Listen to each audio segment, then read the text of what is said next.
Yeah, wait, look, still pushing the limits and breaking the chains. Passionate, heart and chaos in my veins. You can go bet $1 billion on my name. Bloody the work I put into the game. Divide the vibes, provide the knowledge.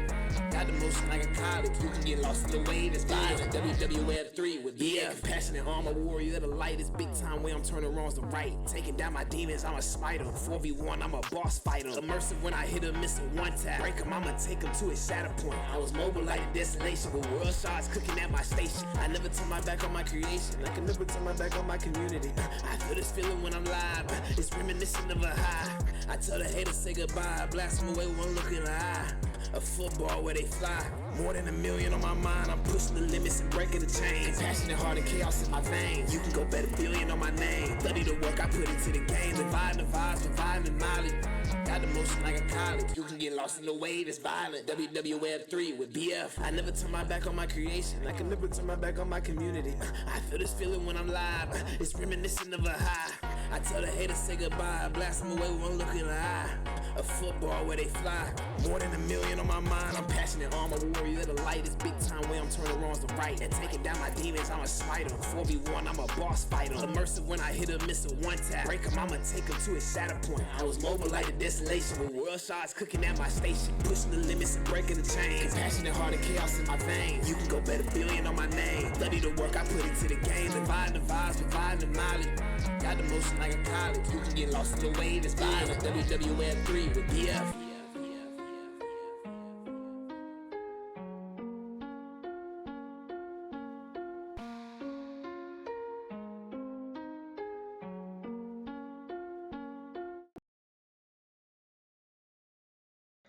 Well, maybe we should get some microphones active so we can hear each other.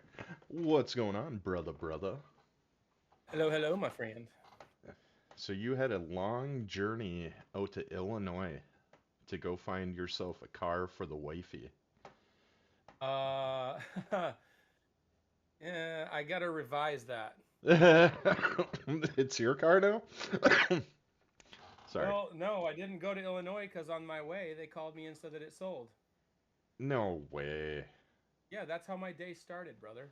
Like you were traveling for Like I got in my car and I turned off my street and then oh, well that's good. That's not like you were crossing the border into another state that and then would all of a have sudden. pissed me off real good. So no, Oh I went to man. a dealership that we can't stand because they kind of oh god. Short story, we bought two cars in a row from them and both of their engines blew within a year. Like total. Like two cars, 1 year, one calendar year, both blown engines. So we didn't want to have to go there, but found out that they had one car left that B was eyeing. So from there it was a roller coaster all day long. And at one point when I thought it was all over with and I was gonna sign the final documents, I said, "Oh, I need to put on here how many miles this car has for my bank." So I said, "What is there, like 50 miles? I need to know the exact amount." She goes, let me look." And she shuffles the page. On here, it shows that no, there's a lot of miles on here. I'm like, hold on a second, the car's brand new. What do you mean? Neither my salesman nor the manager or the finance person that I was working with knew that it was a dealer loaner car. So it was a lot. It was a lot. It was a long day. But now I'm here with you and we get to have fun talking about cool shit. And I'm thankful for that. All right. So I might have missed this in the recap, but did you get any car at all? Was there? Yeah, no, I got it. I got it. It just took a lot of failures and stress and anxiety, and it was just a roller coaster all day long until I finally got it all done. And I'm like, oh man, I haven't eaten all fucking day. I haven't taken my now I can actually be a human being again. Because so last week everyone might remember that I was losing my voice, so it was gone for a couple days. I finally got prescribed antibiotics and steroids. Just started those this morning, but I have to take it with food. So it was just interesting. But lately, Somebody is commenting, Kangaroo Boy 16 saying, I hate ads. Well, there's a good way of stopping ads, and that's by getting a sub. So Yeah, there you Mr. get that Kangaroo sub. Boy 16, you now have a sub. Enjoy your ad-free viewing, good sir. And whoever that is, they are lucky. Mm-hmm. Lucky guy, I tell you. And pretty handsome from what I understand. I wonder if that's in his genetics. It could be in the genetics. Uh, we can only hope, right?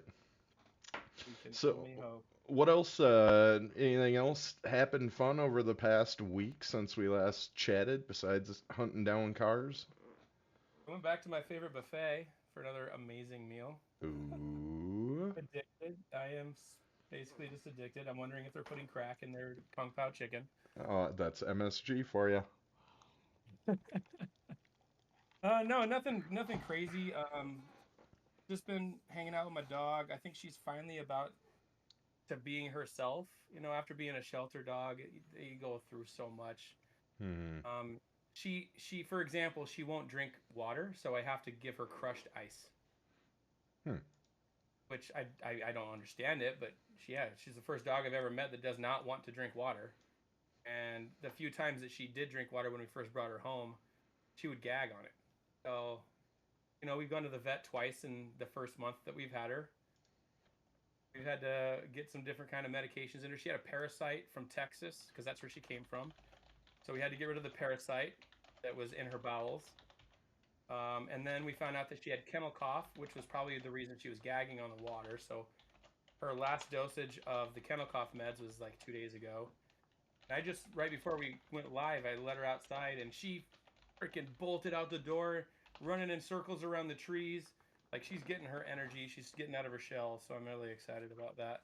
As I was not really enjoying all the hacking and gagging at 3 a.m. when I'm trying to sleep, and she's going through some kind of freaking. Now I'm the one that's waking up in the middle of the night with coughing attacks. But hey, I'd rather me than the little dog. Yeah. And your kiddo's been sick too, right?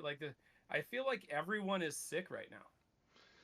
Yeah, he's doing much better. I still am feeling like I'm actively recovering, which is so weird. Like before, I don't think I had been sick longer than a week, like historically in my entire life.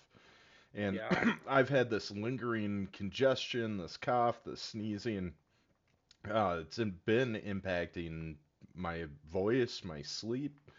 Uh, it's just gone on for so long. Today had felt like one of the best days I've had since I can remember.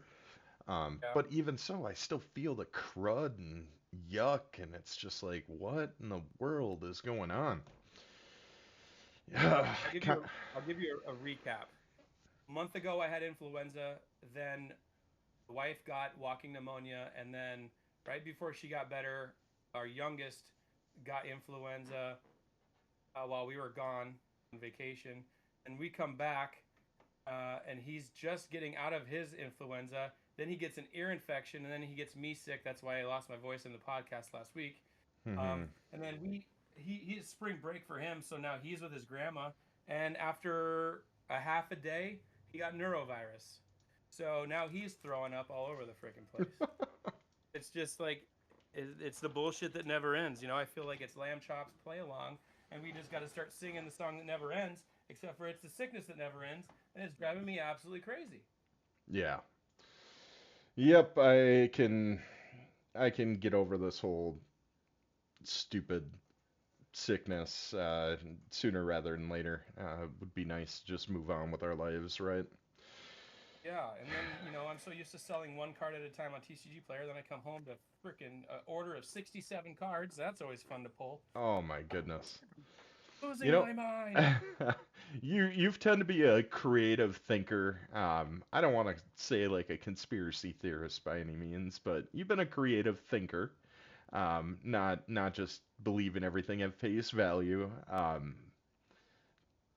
There are rumors that go about with this had started years ago with like chemtrails from planes to recent events that you had seen in like Texas with these big giant yellow gas clouds like going all over these long stretches of land. And do you think there's a possibility shit could be pumped into the air that could be impacting like our normal breathing and just overall health that could be happening? You don't No, want to believe it, but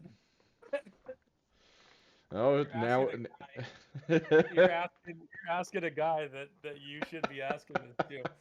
Um, I absolutely think that for a dozen or so years, or maybe longer, that they've absolutely been seeding. They've absolutely been putting chemicals in the air.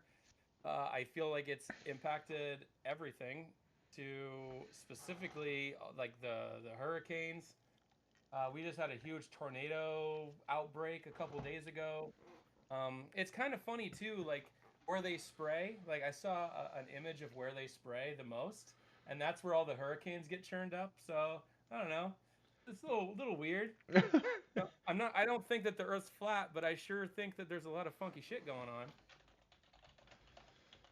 Oh man, yeah, and then you hear about stories coming out of like China where they're testing like different weather type machines to manipulate rain and different weather patterns, clear up clouds in the sky. It gets kind of scary to think about Yeah, I don't like what fucking with capabilities Mother are. Nature, bro. It's just not No, smart. no, it can be scary to kind of go down those rabbit holes. I think one of the counter arguments to anybody that doesn't really have an imagination beyond what's kind of right in front of them, um, to kind of give thought or any merit to like a conspiracy theory, I think the number one approach is, why would they do that? And even if it is true, I mean, what are we going to do about it? It seems like certain people or certain entities have reached positions of power where to be stopped, you almost need to be like an Elon Musk that gets a hold of that scent and is like, I'm gonna make it my life's mission to dismantle or prove this right or wrong. I think that's what he was trying to do with the gold in Fort Knox. What happened to that discussion, right? Where'd that kind of dissipate off to? Because there were some enthusiastic people there, like, yeah, let's get live footage. Let's go in. Let's look at the gold. And look over there. We don't want to talk about this anymore. Look over here. Look over Yeah, here. Look over oh, here. we're bringing some astronauts home. Check it out. Look at how cool we are. Don't worry about that gold. I We think can the talk thing about that's that. pissing me off the most right now, and I don't know if this is a I feel it should be a popular opinion. If someone goes into all of those three-letter abbreviated systems and they try to get rid of the waste, fraud, and abuse, I feel like that's a good thing, but everyone's talking about it like it's the worst thing in the world, and then all my Tesla stocks go down because of it, and it's really pissing me off. He's got they're burning down freaking cars right on the lots. They're throwing Molotov cocktails into the freaking dealerships. Like, bro, like come on. What is going on right now? The Right? dude's trying to take us out of the deficit because we're trying to do Sesame Street for the kids in Iraq, or something about condoms in like Nigeria or something. Like, I feel like we really do need to take a look at these programs, and I'm sure there's Mhm. plenty that need to stay. I'm not saying frickin' nix them all, but there's definitely some ones that I've heard about that we definitely all should agree on that we don't want them there. It's just driving me bonkers. I don't know. I Yeah. just feel like everything's negative. Nothing good can come out of this administration, and it's all bad, and we're all stupid for voting the way we did. Well, we're not talking about who we're voting for, regardless of inclinations. You know, My point of view though is no matter who the president is, I root for them because our president is supposed to or should fight for us, not for condoms to be, you know, mislabeled in Nigeria or whatever the fuck the weird shit that I mean, it's even Yeah. with like there's a fish that was like they wanted to like make sure it didn't go extinct, so then they turned off the reservoirs in California, and then the Hmm. fires hit, and it's all because of a fucking fish. Like I just think that our sites are not like on the right things. Well, That makes it's so weird because the arguments that you are seeing from a left-leaning type of post, I love comment diving. Like, yeah, I understand a majority of them are bots and that they are there to spark up controversy and, lead yeah, people down different rabbit holes.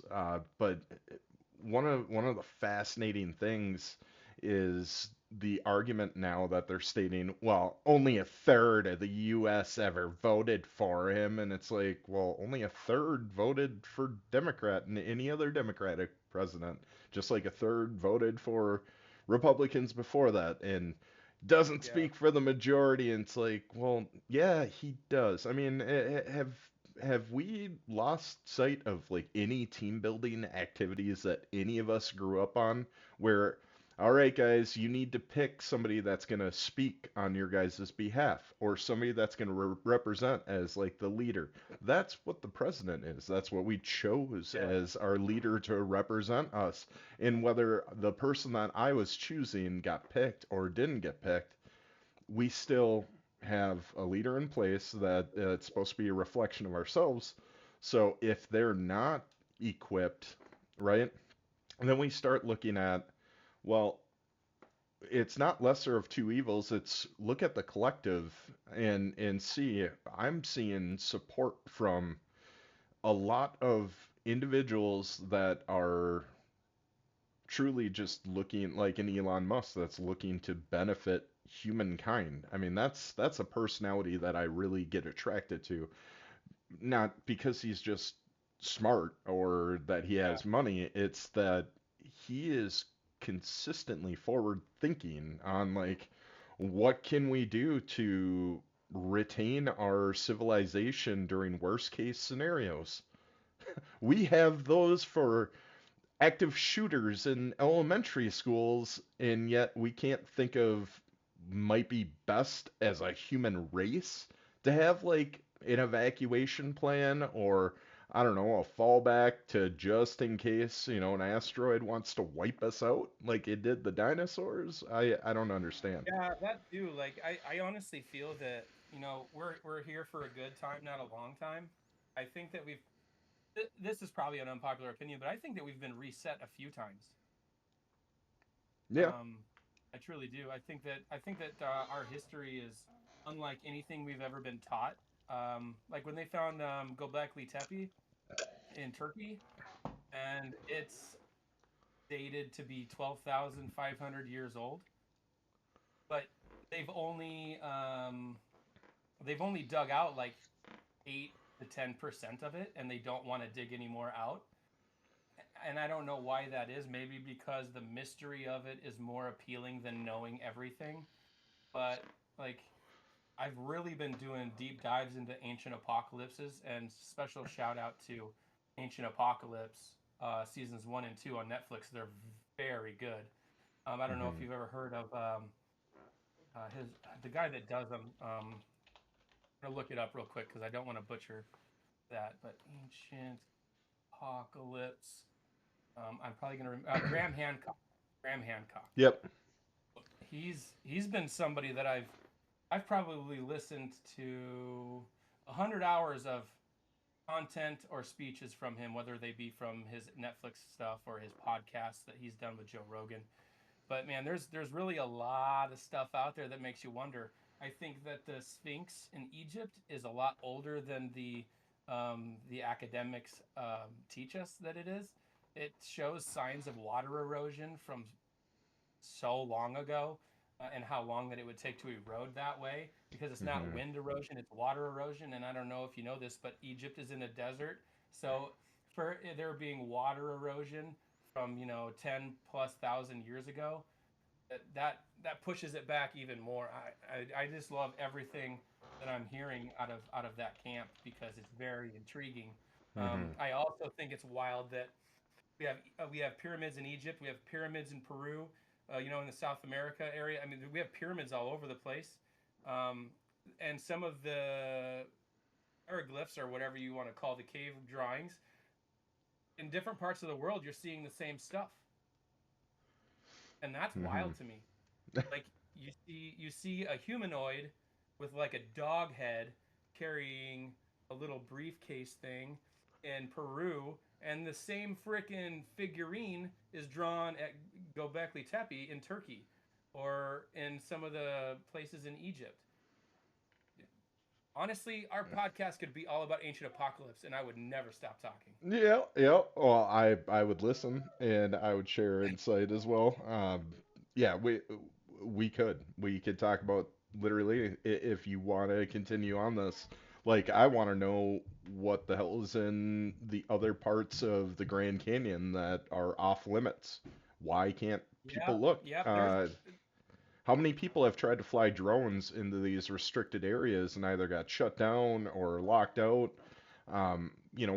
What could there be? It can't be strictly a safety thing because we have ways of being safe and exploring new areas without having to put like humans in harm's way. yeah.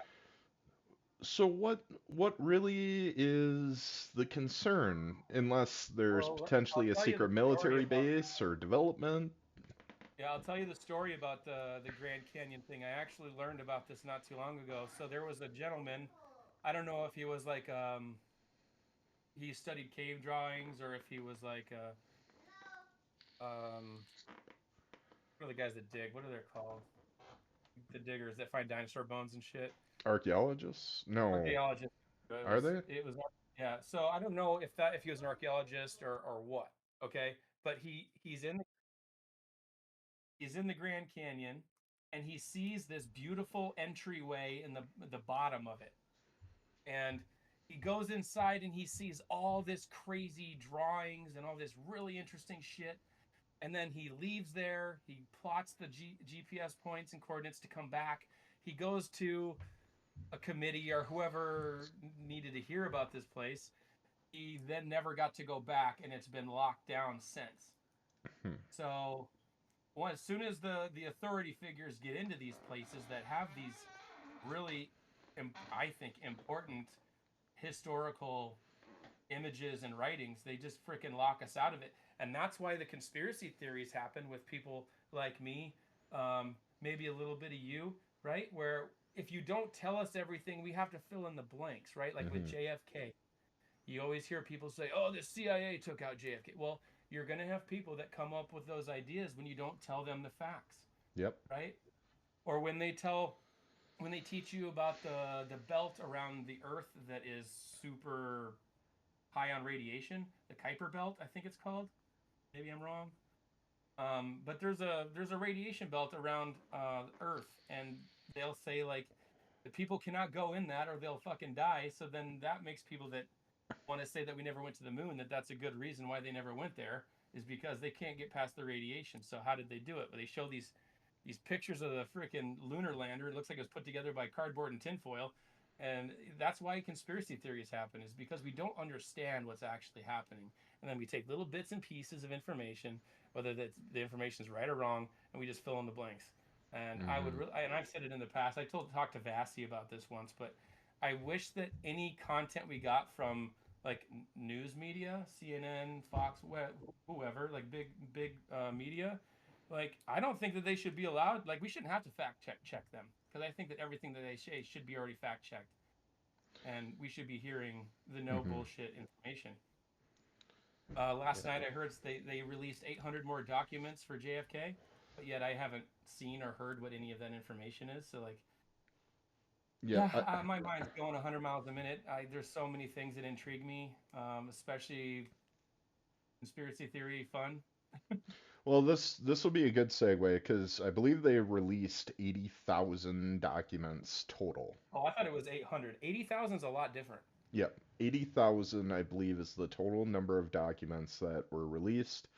And the segue is, who's put that into AI yet? Who's put that into one of our chat bots and said, all right, I want you to parse through 80,000 documents and I want you to highlight anything that, you know what, let's go ahead and give it a shot, huh? Why not? Groundbreaking information from 80,000 files. Go. Let's do that. Let's get up in here and let's take a look at what we can find. All right, we're gonna switch over to the screen here. By the way, you being such an astronaut nerd slash nut, I would love to hear from your opinion or from your knowledge. Maybe it isn't even an opinion of how it is that we get through the Kuiper Belt when we go to the moon. Very, very easily. I will explain it here in just a quick moment. I'm more interested right now if their summary is available for the newly released JFK documents. Is there summaries? How about R? Although it would correct me, I still want to speak fluently to our AI higher lords that will eventually rule us. Alright. Let's see. Archives, host dedicated collection. Um, see if there's anything. Is there anything new from 2025 pertaining to the JFK assassination? I've said that she heard, I don't know where from, but that they did admit that there were 2 shooters. That was discussed prior to the release. Oh, Okay, so they're saying no release thus far. So let me try another one. There is a thing called, oh, what is it called? Actually, I think I have it on another tab. No, not that one. Forgot to mask your Pornhub searches. Perplexity. That's what it's called. All right, we're going to go back here and go to Perplexity AI. This one actually taps into news sources and stuff. I'm actually thinking about building an automation to grab some of the top AI stories and have them feed it to me daily. All right, JFK release document access. As many as 80,000 pages of classified files comes after decades. All right, so the documents are available on the National's Archive website. Let's click into here and see. After you're done doing this, don't close out of this chat GPT thing, because I'm going to have you type something in. All right. Let's see. These are all from yesterday.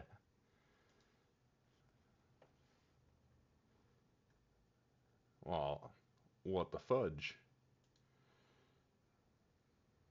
Oh, there's 2,182 entries. All right. So I think at some point somebody is going to feed all of this into an Someone's AI. going to do the legwork for sure. Yeah. And we're going to start getting snips that come out of this because 80,000 is a lot to kind of go through, but with AI, with the ability to go over just a mass amount of information so quickly, yeah, it's only a matter of time. All right, let's dive back in here because AI I think is huge. I think AI is moving far beyond just being a chat model thing. Tool that we're all becoming familiar with, accustomed to. Um, it's starting to feed into so many different industries now, from healthcare to manufacturing to just day-to-day items. AI is helping with organizing calendars and finding free space and getting different applications to communicate with each other and stop redundant tasks that can be done through an automation with an AI tool. There's so many fun things. What did you want me to look up next? I just typed it in chat so you could copy paste. All right. So you typed it into our which Into your chat? Twitch chat. Yep. Into the Twitch chat. All right. Let's pull this for a second.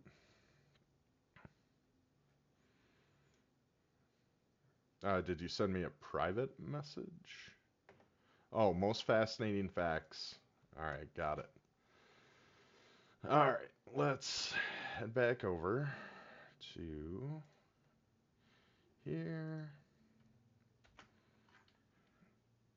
You know what? I'm gonna start a new thing. And which model do we want to use? Exploring ideas. Yeah, let's try ChatGPT 4.5. I paid the $20 for the elevated version of ChatGPT, and I have to say it was probably the single best investment of my entire life. Look at that. Built around 9600, 9500 BC. Predates Stonehenge. Oh my goodness. I have been to Stonehenge. You've been there? That's cool as shit. Oh yeah. Went through the walking tour. They talked about the different like sacrificial stones and the different theories around the calendars and the positioning, and during certain types of the year, the sun will be guided with the rocks on a certain point, and it's supposed to signify like, I don't know, a certain time that you're supposed to do either a sacrifice or do whatever, cross through a portal dimension that opens up. Who the fuck knows that's going on there? But So I just put a link in the Twitch chat too, to if you want to show the viewers of what Gobekli Tepe looks like, or at least a section of it. I could just type it in up here and just grab that. This is where we need somebody like Jamie from. Yeah. Hey Jamie, bring that up. Yeah. Jamie, Jamie, bring that up. can you bring that up? You say it perfectly. Can you go ahead and pull that up for me, Jamie? Thanks. Yeah, he'll find it. Still excavating Göbekli Tepe. That one you're hovering over, yeah, that's the one I think is just magnificent, dude. Look at that. And that, Yeah. like I said, they haven't even gotten into the whole thing. Like they did LiDAR on the whole area. It's everywhere, bro. It's like a whole fucking society. When they were supposed to be foragers gatherers, they were Mm-hmm. actually building these freaking massive communities. But do you And see how you notice that they're all like stone? It's a yeah, specific type of stone or it's imported stone. You don't see like the wood in the straw, and although those would deteriorate, those would eventually become part of the soil. But that would take a lot of the infrastructure down that these potentially were supporting. And when you look at, oh, what's the name of that church that's being built still to this day, and it's been over like 900 years. Um, oh man, I what am is not that aware. called? Uh, Church still being built after 900 years. Oh, is this the Uh, one with the spiral staircase? yeah, I'm sure it's in That's Barcelona, like I all think. it's like all made out of one piece of wood. Oh my goodness. Um, I I think that's in an episode of Ancient Apocalypse. Or in I mean, I um, watch so many shows like that though that it's hard. They kind of all blend together. God, what is it called? There was a name that I was seeing just nonstop clips on. I'm trying to figure out what it's called. Cologne Cathedral. That's what it is. All right, check this out. This place is like inhuman. The amount of work that That goes is not the into. same church. It's not the same church I was talking about. Holy shit. Look at the architecture, like the little details in this thing. I mean, Okay, hold on. I need you to hear me out for a second. Okay, look, I'm taking on a job, and we're gonna build a church. Okay, and you can ask me whatever questions you need to. We need to get the plan set, but we're probably not going to be done building it for about 1,000 years. So you only have to work on it for the 90 years you're alive. But don't worry, all the enjoyment will come. It's just not going to be enjoyed by you. No, it's not going to even be your grandchildren or your great great grandchildren. It's going to be distant relatives down the line. I mean, look at it's still in process. I believe it's in progress of being made. This may be a different church that I'm thinking of. Let me see if there was. Oh, I found. Okay, so I found the church I was talking about with the wooden staircase that's built off of one piece of wood, like one tree. That shit's fucking wild if you want to look at it. It's the Loreto Chapel. I just put it in Twitch. Basilica de la Sagrada Familia in Barcelona began in Dude, 1882. This is 138 years in the making.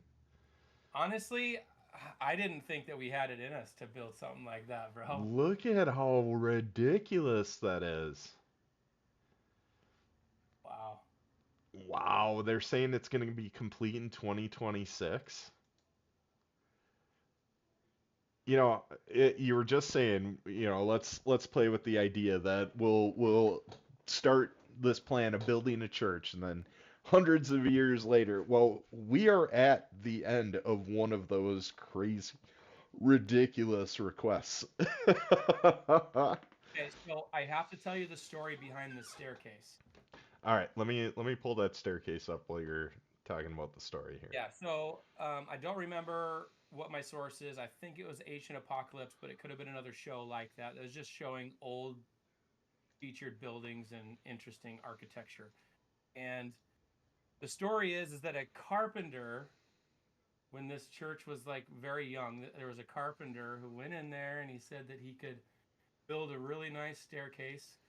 And maybe this story is on Google, so I might butcher it a little bit. But essentially, this random carpenter, and remember what Jesus was, he was a fucking carpenter, so that's kind of why they tied this in. But they say that they left him in there by himself for a very short amount of time, and then he was never seen from again, and the staircase was done. Oh, and it's the perfect measurement of everything, right? Like he has the perfect measurement of the The staircase. staircase is just unbelievable. Yeah, there's like measurements that they didn't believe he should have been able to do, that he didn't have tools to do, yet he accomplished, and to such precision that it's almost like he Like it's was. impossible task that got done really quick.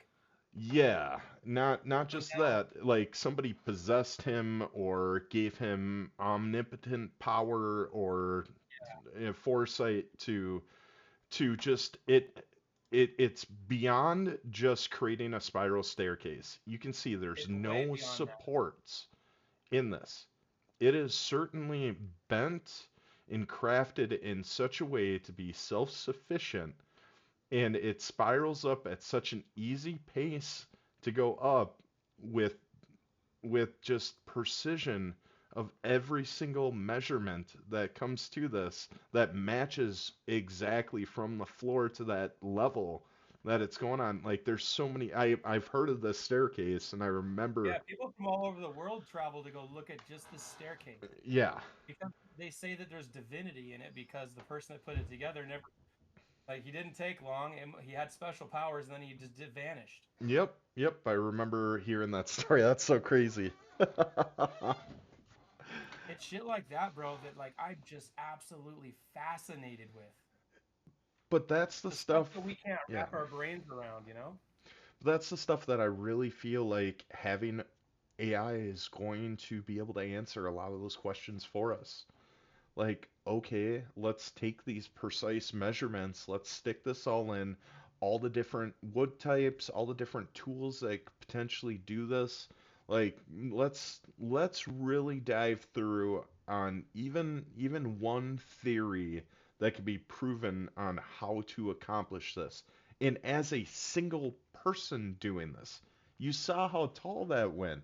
I mean, Hmm. that that is a lot of work to go up and down and have a lot of faith and trust that what you're doing, as a carpenter you should, but uh, Like if you took the best carpenter on the planet right now and you said, "I need one of these in my house," I bet he'd say, "I can't do it. I can't do it." yeah, no, no, that is such a cool part of our history that yeah, when you wonder like if you could take a time machine, probably not at the forefront is let's talk about the enduring mystery of the Loretto Chapel staircase. You're gonna probably be like, I would rather just go into the future, figure out how to establish my life perfectly so I Yeah. can adjust and adapt and take advantage of that. Everybody would be future looking. It would take a special person, like not to say that it would be like a genie granting 3 wishes with a time machine. You can only go back and or forward in 3 different points of time. No, but I can definitely see a lot more people if they had the choice would opt to go forward to get a flash at what's going to happen than they wouldn't going back to answer a lot of these questions. And I think that's where the struggle comes from with funding too is, well, we've already obtained a lot of value from a lot of the research that we've done with these crazy architectures or feats and ingenuity. Now let's look at stuff in the forward view. Let's look at how we can accomplish certain tasks. Where, as you mentioned earlier when we were talking, like what we know of what capabilities humans had over the course of our time, who knows what we could be dealing with is just child's play. Like I heard a fun theory, like we're in another version of ourselves. Almost it's kind of similar to the multidimensional theory, where humans have the ability to continuously evolve to a point where we can leave this earth, and when we leave, we know that we're not coming back. So, what if a society got so positioned well with resources, with energy, with everything, and left our planet and left our solar system? How would we be able to track that? Like if that Yeah. actually did happen. Oh, we've got radio signals and going out and this and that. We've only mapped about 3 to 5% of our entire visible universe. There's a lot of room to just kind of hide in, right? Hmm. Yeah. What do you have? What do you think about terra preta, the man-made soil for the Amazon? Have you heard anything about that? No, that's So, so terra interesting. preta is a highly supportive soil for trees and crops and everything. We don't to this day know how to make it, but whoever back then in the Amazon hundreds of years ago made this terra preta, and that's why the Amazon exists. Is because the Amazon is actually man-made. Hmm. That's wild to think about. Like they planted all this soil that was man-made, and then they died off probably from um, what was it? What was the disease that the English brought over, the Spanish brought over? Um, the Black Death or some shit. And they all died. They all Uh, got wiped out. And then the Amazon just freaking grew like crazy because no one was there chopping anything down. No one was, getting their crops out and stuff. And now there's all kinds of civilizations that live in the Amazon and don't even know the existence of us out here with all this technology and AI and cars and airplanes and shit. yeah, so the old world, the Spanish and the English and most of the pioneers, their major killers they brought over were smallpox, measles, Smallpox. Yeah, whooping smallpox. cough, chickenpox, bubonic plague, typhus, and malaria. The Yeah, more you bubonic know. plague was pretty gnarly, I heard. That comes from the rats, man. That's an But infestation of rats. so they've been doing lidar testing in the Amazon, and they've actually found a bunch of these squares, circles, and just a bunch of geographic or geometric things in the earth. So if you were to just, because lidar can just wipe all the trees out of the way, visually speaking, and there's all these amazing freaking shapes that humans put on the ground. Now they're finding these big ass Viking communities.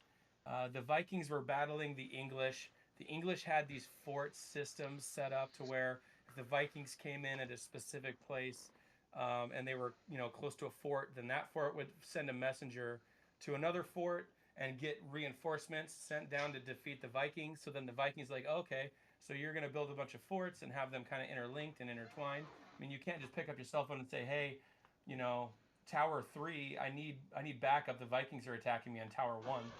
So that's how they did it back then. They had like a whole chain of these forts. So then the Vikings took that information and they started building these really cool looking circular fortresses, all made out of earth and wood. Dude, like I just can't get enough of this stuff. I'm gonna try to find an image of that. It's so The cool. fertile soil you're talking about, dark earth, called Yeah, Terra dark earth. Yeah, Preta. Terra Preta. Hmm. Terra Preta. Yep. Yeah, it looks like they had influence in it, although it is a natural ecosystem. It's just the indigenous people had different methods of shaping that over the millennia, it says. Just really cool. I mean, that's kind of what humans are doing today with replanting forests and all that. And I think I shared this with you a long time ago. Like, we have more trees now in all the globe than we've had the entire history of human civilization, Yeah, I can which believe that. is crazy when you talk about the amount of like deforestation and the expansion of civilization creating more concrete jungles than rainforests. Um, and and to think though that we have still more trees now, and it's needed obviously with the growth of the population and having to go Well, you through all that remember how carbon everyone was dioxide. hooting and hollering in the '90s about trees and deforestation and everything. Our livelihoods have changed so much since the '90s that I'm not sure we need wood as bad as we used to. I think we're kind of like leveled off, and now we're using all this high tech stuff. Like if you're gonna build a brand new jumbo jet, are you gonna get any wood in there? No, like you're No. not. I think that we're probably up to the point now to where we're not really so scared and terrified of all the trees being gone. Hmm.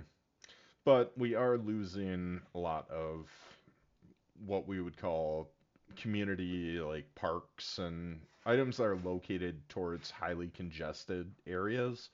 But all you have to do is just drive out of your city. Like drive pretty much anywhere in America. You drive out like 20 miles from any major city and you're gonna see like fertile land and trees growing and nature and Yeah, we're farms thinking and about going to Montana to meet Magic Brad for like a long golfing weekend. Montana, I've never been there. ooh, I've heard amazing things.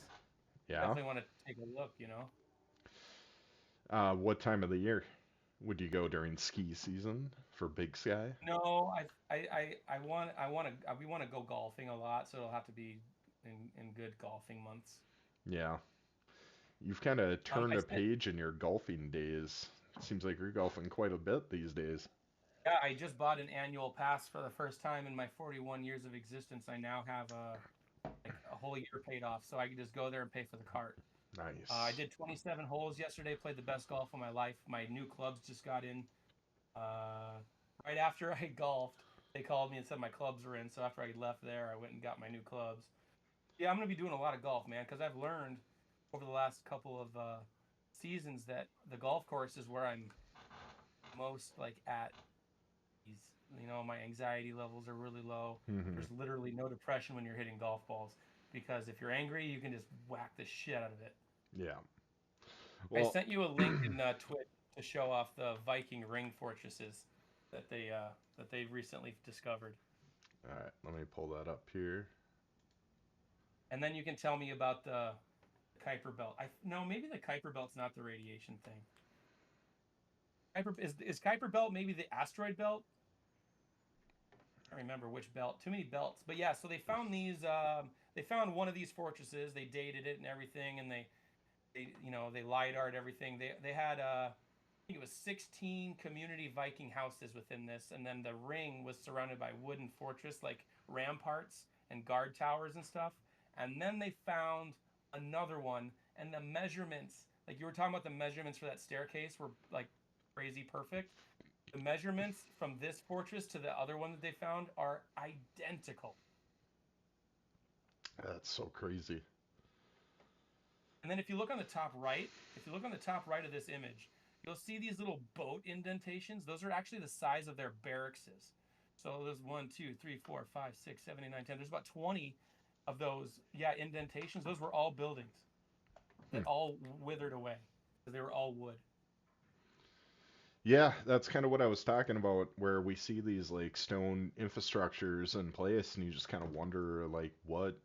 Maybe they didn't use wood. Maybe there was a alternative type plant that existed, and maybe no longer Well, exists. they know that they used wood because one of the forts that they discovered, it still had the posts that held the outside of the building up along with the roof. They still had the little stems of the wood that was pushed into the soil. So the wood was like all still there a little bit, kind of like a tree stump, but just a bunch of them. So it was all wood and then like straw roof. Well, after that many years, they use the fossils of the wood because the wood itself would deteriorate. So they would have to assume that there was a wooden structure there, or that sand and other particles replaced the wood that existed there in a certain form that they're like, well, this has to be wood. And what I'm trying to introduce is, what if it wasn't wood? Like, when you think about, if you were to create a deck on the back of your home, let's say 30 years ago, and you put a cement slab in there, and you put a wooden post in there. Now, fast forward 1,000 years, and let's say that cement slab is still there, but the wooden post would be gone, uh, erosion, whatever else, Yeah. and you would just be left with the fossils, or maybe we have to go 5,000 years, whatever. Now, fast forward 30 years, and you talk about putting a deck in your backyard, and you can use plastic, composite, you can use all these different types of materials. It doesn't have to be traditionally wood. So what I'm saying is, with all the stuff that we don't know, and we're already finding alternatives for stuff that we thought would just be always used, like wood and paper is now being replaced with other options that are there. What other types of materials could have existed, or what types of practices could be done with alchemy, or with any types of scientific methods to changing certain composites of wood or composites of plants to accommodate. And it could have been stronger, it could have been more efficient, effective, that's stuff that I wouldn't rule out just simply People also because, think that yeah. like concrete will last forever, but if you don't upkeep your building, the concrete will be gone. If you're looking at thousands of years, that shit will deteriorate too. Mm-hmm. Which is why I think that we've been reset a few times in our history as people, um, whether it be mega volcanoes or asteroids, just pummeling us like it did with the dinosaurs, which I just recently learned where that impact happened. Do you know where the impact was? Was that in the Gulf? Was that the Gulf It one? was it was 75% in water, and then the rest of it a little bit on land. But it's part of Mexico, Yep. but that 75% of it that went into the water was the Gulf. Yeah. Yep. So when you look at the lidars of the Earth's core, not core, the Earth's surface, even underwater, you can actually see the ring where it impacted. It's Hmm. fucking wild. Yeah, and what's crazy to think about too is if you look at the Earth, not in the traditional globe that we understand, or even the flat map that we understand, the Earth has a ton more surface area covered by water than it does land. And the fact that this asteroid happened to hit that close to land or on land, uh, what a crazy coincidence that Yeah. was, you know? It also makes me wonder if it actually made the Gulf bigger.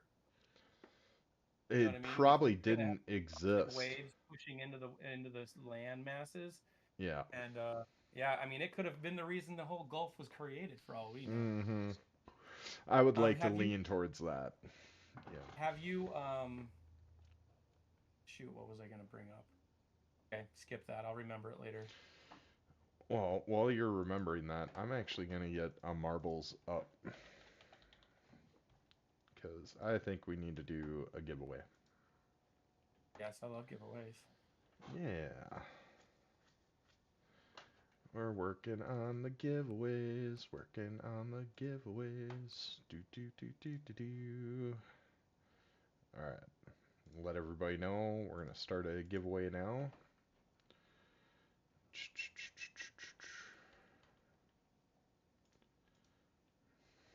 First giveaway starting now. Do do do. See, we need two things on this podcast. We need a button bar for one, and for two, I need to get quick links to drop or a bot to drop when giveaways are starting.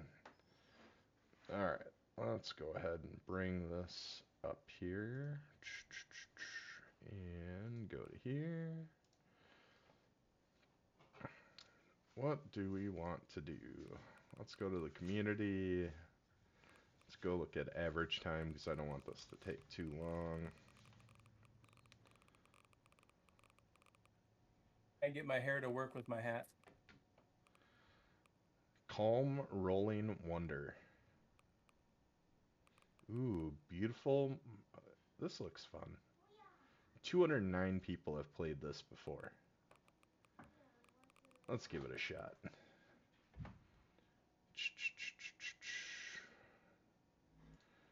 Alright, here we go. Oh no.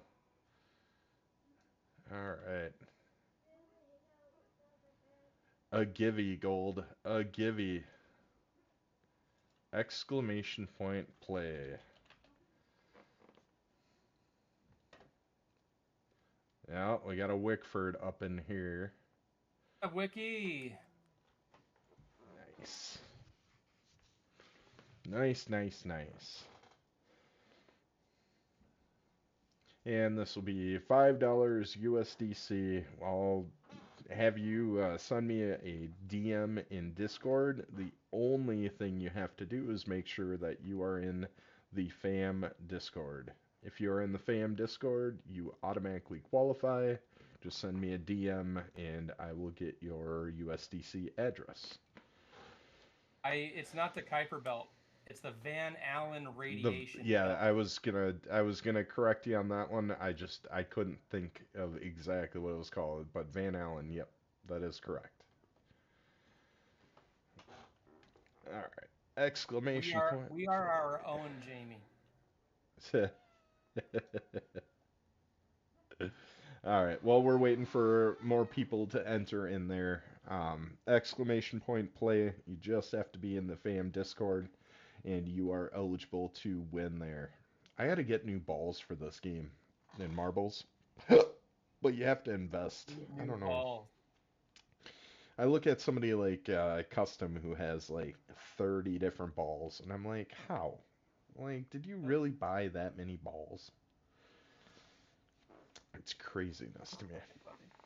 Um, yeah, so back to the AI part, where AI, I believe, will reach a point where it can help us understand all that we know from a human historical standpoint as well as what's currently involved in our current technologies, and have all of that at its fingertips to try to accomplish a lot of these goals in a simulated environment, and add quantum computing to that eventually as well, where it can be in this reality or another to solve the issue. Um, I just have a hard time believing it won't be very much longer before we have so much knowledge available to us that it's to a point where knowledge no longer is power, because everybody will have power at that point. So so what type of dynamics is that going to create? And from a power position standpoint, we were talking about politics earlier. Like, is there eventually like an AI revolution type party that brings in this nonpartisan, non-persuaded, doesn't need money, doesn't need, anything other than aligning with a common good for the best of humanity, or the best of that culture, or the best of that country, I where need it's some common good, brother. I could go for some common good. in when It's like you're when people get mad that we're sending murderers, rapists, and all these bad people back to the countries that they came from, and then we have politicians saying that that's a bad thing. I'm really confused. I really don't understand how that makes any fucking sense. It makes me need crabs way more often. yeah, I wonder how long it's going to take before we start allowing like an AI AGI type I don't know. model to start making decisions. Like, will you need I guarantee lawyers? you, I guarantee you, Doge is using AI right now. Oh, for sure. Yeah. But Hey, I sent you a link in Twitch. I want you to look at this picture and I want you to tell me what you think is going on. all right. I want to hear it from you. Yeah, you're one of my smartest friends, if not my smartest friend, and I love picking your brain on this kind of shit. So, what part of the world are we looking at? Okay, so can you share it on the screen? I want to make sure I can see it again. I already closed the tab. Sorry. Oh, I didn't realize I was on the wrong screen. There we go. All right, so this is around in or near the Amazon. This is one picture of many. This is just outside the Amazon. Okay, and I'm pretty sure that a couple thousand years ago they weren't playing baseball, and that's the only thing I can think of with that diamond, because it almost looks like there's an infield on two corners. But there's a bunch of these geographical anomalies. Obviously, this is man-made. You can't. The Earth isn't going to do this on its own. So why did humans create this, and what the hell was it for? Because the only thing I can think of, and this might, get your brain moving a little bit. I think that they were putting these down to make these obviously man-made shapes for if anything or anyone or any other beings are flying over and seeing it. You know what I mean? Like if we're visited by a higher power, a higher race, like, oh, hey, there must be some kind of humanoids with intelligence down here because look, there's a huge square and a circle. What I would have to guess, with my lack of knowledge on what happens in this area, if I had to guess, those are irrigation plots where they were specifically growing certain crops, or growing certain things within that parcel. And a lot of what you're seeing is not like a moat. It's not preventing people from going there. It's acting like drainage. So the ground doesn't get oversaturated with what they're attempting to do. And what they could do with a plot of land, you know, uh, it looks like it's maybe a couple acres in size. Um, what you could do with that is grow a lot of trees, grow a lot of produce, grow a lot of things, and you could use it almost like a greenhouse in which you can supplant and place elsewhere. It looks like it's set up for drainage, is what I'm seeing. I mean, yes, I understand looking at a diamond and drawing conclusions based on items that our brain will tie as a pattern, like, oh, I know that shape. Uh, Yeah, but yeah. It's our brains are weird, like with how they work with our eyes. hmm Did you know that our eyes fill in blanks on their own? yep, I do. That's fucking crazy, bro.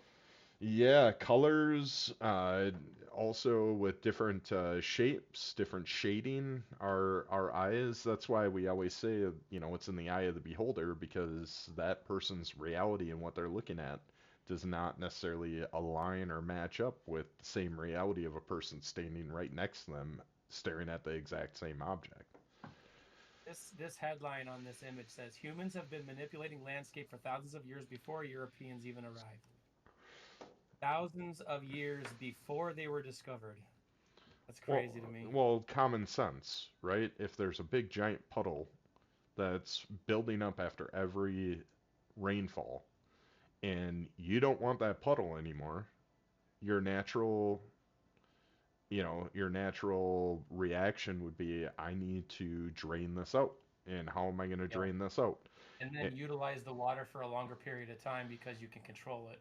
correct. You can use that for redistribution on that particular plot, or you can use that as potentially for energy production. Maybe they had some way of having the water flow through there. It doesn't, based on the picture, it kind of has this like crease that goes here. I'll bring it through.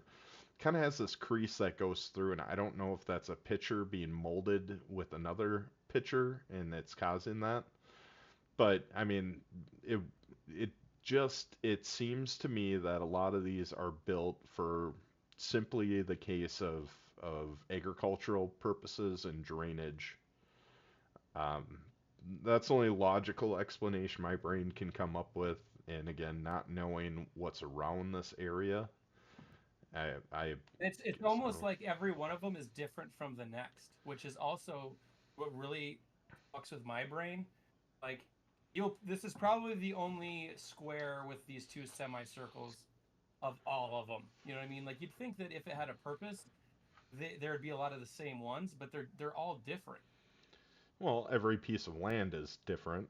There could be different elevation types, or where they want to put a square. Maybe it changes to an elevation where a corner is sunk way down below a certain level. Would they level it off and then try to regrow? Would they use what existed there and just try to build what's naturally there and add on to it?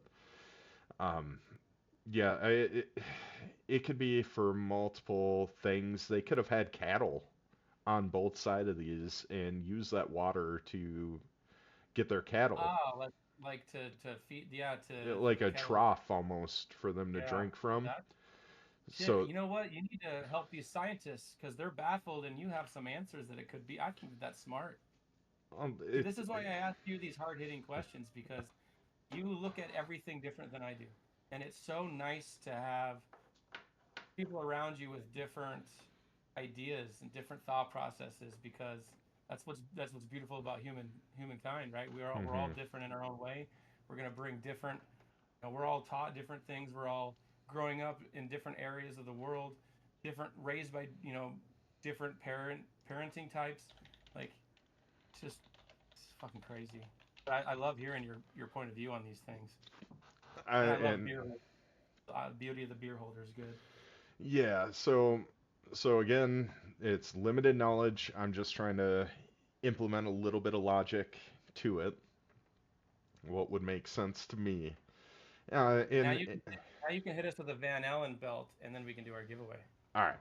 So the Van Allen belt with the radiation, we have suits that exist that stop radiation. I mean, we've been putting them as shields on certain bots on certain equipment to go check out like the elephant's ear in Chernobyl, or check out all these volatile, high radiation places. We have shields that And we can did in the reflect 60s that. too, right? Correct. Now, Okay. I watched an interview where Elon Musk, they had asked him, like, in 1969, if he told people that we wouldn't even be considering traveling to Mars, let alone, or the moon, let alone Mars, until closer to 2030. If you told people that in 1969, they would have been like, "Why?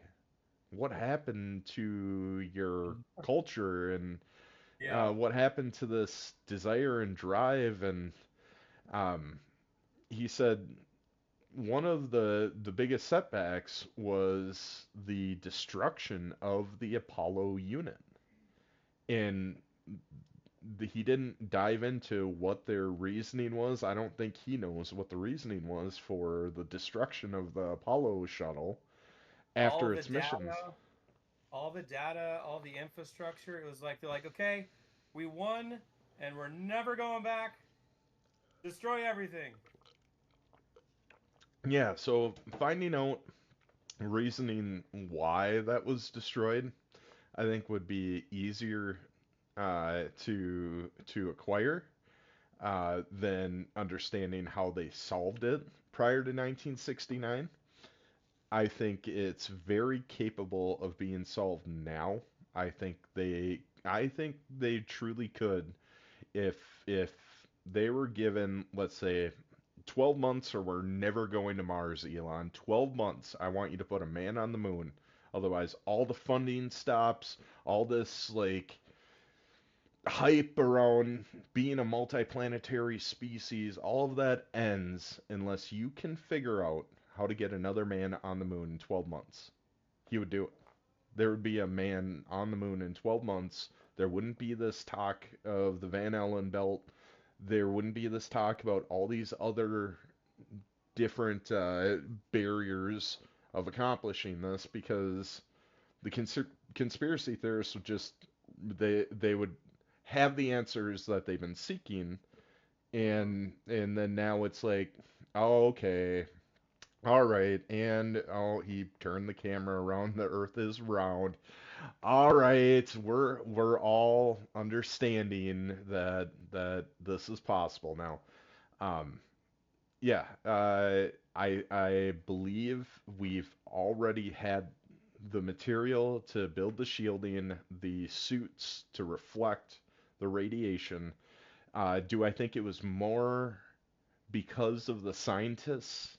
And really, I think it was the German scientists, because they were the ones that propelled us in front in the space race to begin with. Yeah, no, for sure. Having those German scientists develop suits that could protect against radiation that they were building in their bombs to help win World War II for us, help us getting to the moon.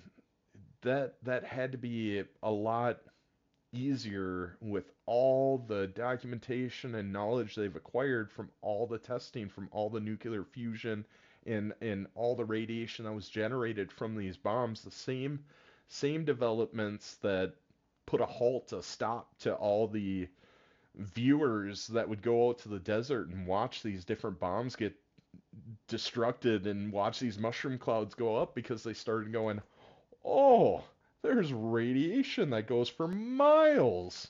And you guys are all getting blasted with like a million microwaves right now from where you're standing to view this. Have you They've seen the learned that. video of? So you know that they would record like the shitty buildings that they put out there just to see what the bomb would do to them from miles away or whatever, and then the shockwave would come and it would wipe the buildings out and there'd just be dust. You know what I'm talking You about? have to tell me which size, because I've watched a lot of videos on this, and they talk about the different sizes of bombs and their radius of impact. The ones that would be completely incinerated, the ones that would be completely leveled, and the ones that would have the radiation fallout beyond that. Well, there's two different videos that are really weird. One of them, it shows this house or building of some kind with some, phone poles or whatever, electrical poles, and then there's like an old Ford truck parked behind this house. And then the bomb goes off, and then the shockwave of the bomb comes. It levels everything, and the car's gone. It's not there anymore. Like it disappeared. Like the video was edited. So that's really strange to me. But also, what happened to the camera? How did the camera not get fucking destroyed, sent over on the post that was sitting on? I mean, if you can level a building, how does a post with a camera on it still shoot the footage, and how does the radiation not destroy the footage? Well, you could say that about tornadoes that go through a town and then all of a sudden they'll see a structure that is stood up. Could be aerodynamics, could be not having the surface area to actually absorb a lot of that shock, that energy, and displace it elsewhere like it would in a building-sized structure versus a small, thin aerodynamic camera that wouldn't absorb as much. It would be a lot more anchored.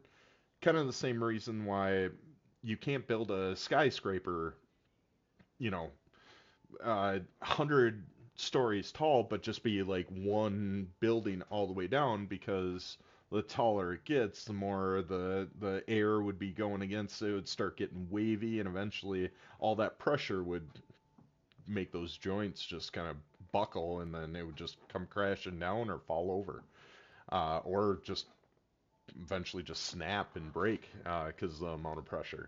You're talking about something that's low to the ground, something that's aerodynamic, something that's anchored in place that can absorb that initial shock, but it doesn't have the surface area to actually transfer all of that underground to lift it up to remove it.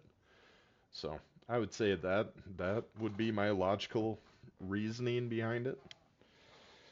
I'm just a man with Yeah, no, that, theories. that makes sense. Like, it's gonna be harder to take down a post because the shock can't hit it with such force that a flat wall has. Correct. That makes sense. And there's displacement of that energy, so everything is generating energy. Whether it's heat, whether it's movement, there's always energy generation. And when there's a ton of energy that's forced on upon an object, it displaces, absorbs, and releases energy all at the same time. So you're taking a building that's a large structure of energy moving around. Yeah. Small post, small camera with proper housing, it's a little less at risk for having that much energy to figure out where to go with it. Yeah. All right. Well, we're just gonna Okay. roll. One more thing before you move on. One more thing. I got to hit you with this. All right. Okay. I want you to be Von Braun for a second. Okay. And I'm gonna be the president in the '60s. Okay. You ready? Yep. Okay. You're a genius. You're a super genius. Thank you for building us this atomic bomb. I know we're gonna go to the moon soon. I want you to develop a rocket that after it launches the payload into space, I want you to make that rocket come back and land on its own. Can you do that for me? I would first ask what would be the reasoning behind it, So and we can reuse it without spending a bunch of money. yeah. But then I would ask, is that the top of our priority list right now? Or is our Yeah, priority list? I think it's a pretty badass thing, don't you think? Just watching that thing come down and land and get the grab that just grabs onto the rocket, it's fucking Yeah. cool, man. I Yep. fucking nerd over that shit. But I feel that in Yeah. the '60s, you ask them to do that, they'd be like, maybe why, but also, I don't think that's possible. But Well, they didn't have to, the technology. They had GPS. They were starting to utilize GPS at that point. So they were getting coordinates, but the amount of data that was being generated for the precision that's needed to bring back that rocket didn't exist. Like they could get it probably pretty close, but the precision that's needed on every facet, from the amount that the heat shield's absorbing while it's coming back into orbit. It was described that these rockets, or even these different vessels that are coming back through our atmosphere, they're like meteorites flying Yeah, through our atmosphere. And if you yeah. don't have the If proper the heat heat shield shield, breaks, we're all vaporized. correct. So that being understood, that's where this is a collective of science over years, along with the development of technology like AI to help fill in the blanks, just like our eyes do. And that has given us the data points that we can even fathom bringing it back to an exact position that we need it to for a mechanical arm to go around it. In the 60s, 70s, like, get them to just get somebody to jump out of a parachute and land in a certain vector. Yeah. That would have been impossible to do, let alone just a rocket, right? Do you They think they we'd could already probably had get boots? close. You think we'd have already had boots on Mars if we didn't stop the progression that we stopped in the early 70s? No. We And just needed to wait for this time to get here. correct. I think that our timeline could have been moved up, maybe 10, 20 years. But until we started really like, I think it was when NVIDIA started developing GPUs, is the time that I believe is the time that humanity had a chance to be a multiplanetary species. And I say that being a significant point because before, everything was done in such a logical manner. Like everything, and it's still done to this day because it's something that can be measured, something that can be broken down into KPIs. It can be, really just isolated into individual tasks that could accomplish better efficiency, accomplish better goals.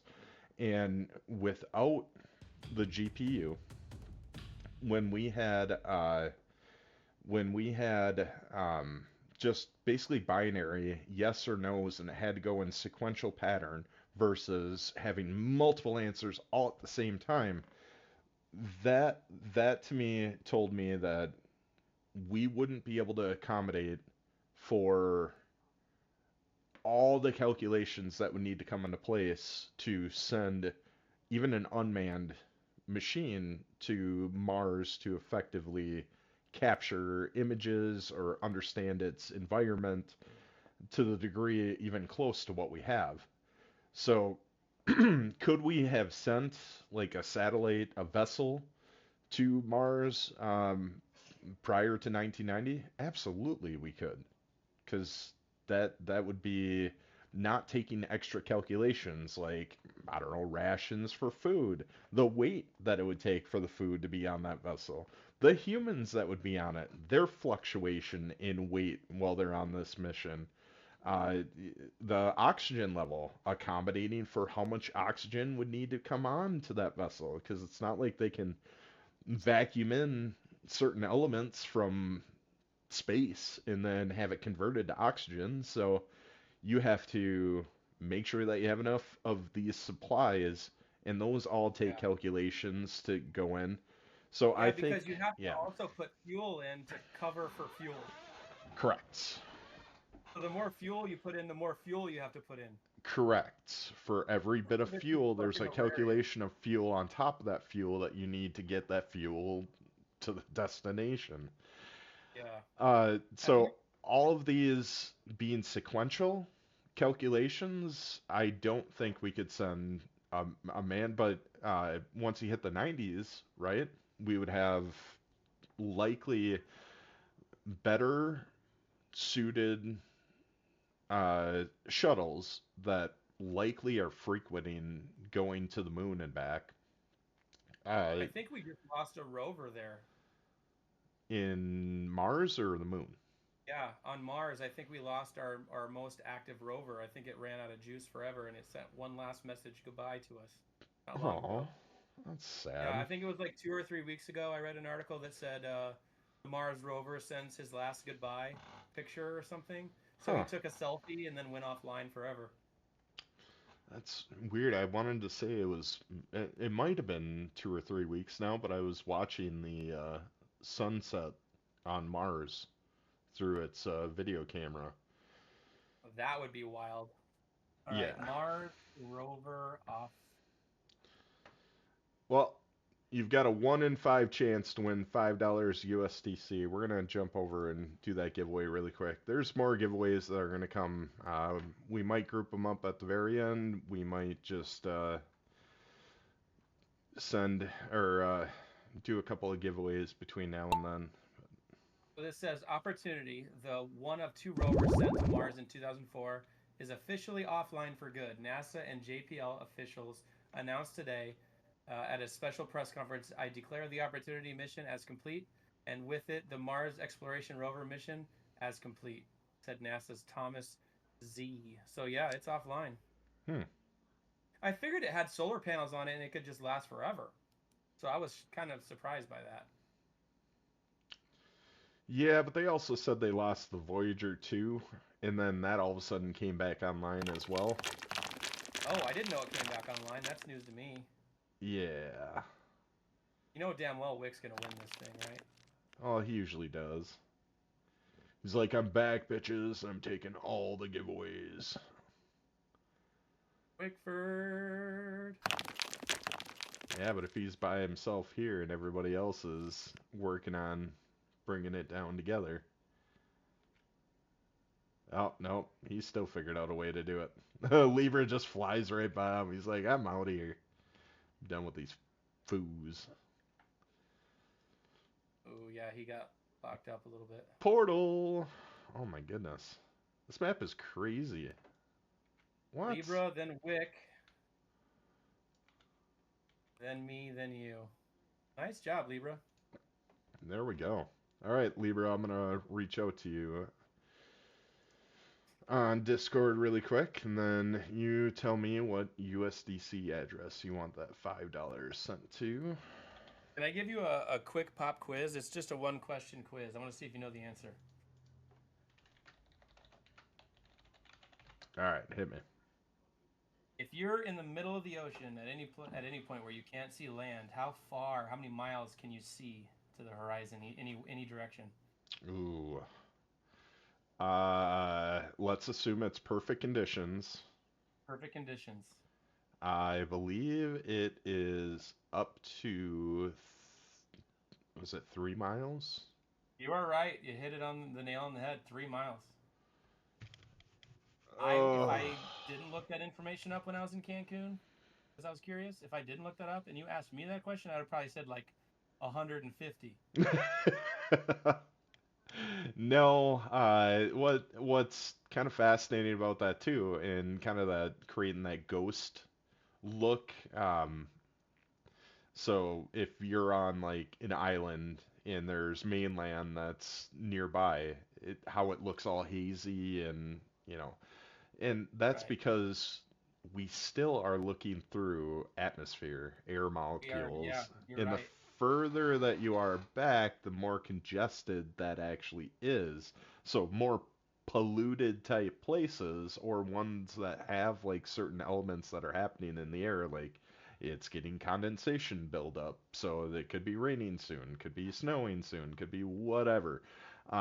Your visibility is going to shrink because there's going to be more condensed molecules in the air that's preventing that Which is field of why when view. we re-enter our atmosphere, we're burning up because we're not hitting nothing. No, We're hitting we're hitting particles and molecules and everything, and that's what's creating all the friction heat. That's correct. And just that fun. friction heat, once it reaches a certain level, there's still elements that burn: nitrogen, oxygen, hydrogen, helium. Those are all burning elements and very, very abundant in our atmosphere. So as we're kind of flying through and creating that fiction, this is burning those elements up as well, creating that carbon dioxide and feeling. Anyway, um, science is fun. Um, I definitely love this. Is I said that last week was my favorite so far. This is already my favorite. I really love these subjects. And last night, I told you that when it gets really late, sometimes I have these wild thoughts. And one thing I was thinking about is there's no up or down, left and right in space. Yeah. Yeah. So, So, yeah. you know, everything is relative, but in space there's nothing that's relative unless you're accelerating in any direction. Then you'll feel gravity because the acceleration takes over for gravity, and it's like a self-sustaining gravity with booster thrusting or whatever. That's fucking crazy to me. Yeah. I watched a video about gravity. It's one of the best videos I've ever watched. Um, basically, uh, so we just got these astronauts back yesterday, right? And every astronaut, when they come back and they have to reacclimatize to everything, like they haven't felt the weight of their bodies for, I think they were gone for like 9 or 10 months, and then they have to go through like therapy to get back to what they were before because their joints are all like they're not condensed as much as they used to be. They kind of float around on their own when you're up there for that long. And with all that being said, how could we survive on that super long, treacherous trip to Mars if being in space hurts our bodies so much? Well, there's a lot of Hollywood fiction that actually has some logic to it that answers Yeah, those questions. like the spinning ships where Correct. like it could Artificial be gravity. artificial gravity with force. Correct. And having people working out, running, doing Yeah, different they types work of out twice, activities. 2 hours a day in space, from what they said yesterday. Correct. Yep. And even so, your muscles, your joints will start expanding. That's where the height stuff starts coming into play. They talk about vision impairment because the moisture and the types of molecules in your eyeballs start getting displaced that help, I guess, keep everything in place in our eyes. That tends to get all messed up a little bit. Um, so I would think with the introduction of artificial gravity, with um, proper workout routines, I also think there's benefits to changes in atmospheric pressure. So if they have certain rooms that they can go in that simulate almost like an ice box, and then another one that simulates like a sauna, and they have these different elements that they're introducing their body to kind of constrict and contract and have some changes that are naturally occurring with the changing of our different lifestyles. I think our bodies could acclimate to that over the months. And then once you get to Mars, I believe the atmosphere is lighter there as well. Well, I Hmm. mean, it's almost non-existent. The gravity is what I should say is a lot lighter on Mars. So, that's kind of why I'm super excited to go to Mars because I've been looking at weight loss regimens on Earth, Yeah, and they're I not could just sending you take to a couch trip to potatoes on Mars and Mars. yeah, yeah, it would be my greatest weight loss achievement ever. Absolutely Well, the ever. problem is though, is you're also fucking massive, and I don't mean around. I don't know if they even have an astronaut suit that would fit you at this point, but hey, Hey, come on now. They've got uh, well, I'm sure they'll have one by the time I'm yeah, considered. they're just gonna have to get the extender. Oh God, this guy's riding with. You know how much fuel we need to add on this? We need to add at least 45 gallons more if this thing's God good. damn it! Have you ever seen the TV show? And I really pray that you have. But if you haven't, you're about to be really happy. Have you ever watched For All Mankind? I watched the first season and some of the second season of it. Why'd you stop, if I may ask? Redundancy. Um, they had just found Russia potentially having a system set up or a station set up on the other side of that crater that they were looking at. They saw the red light.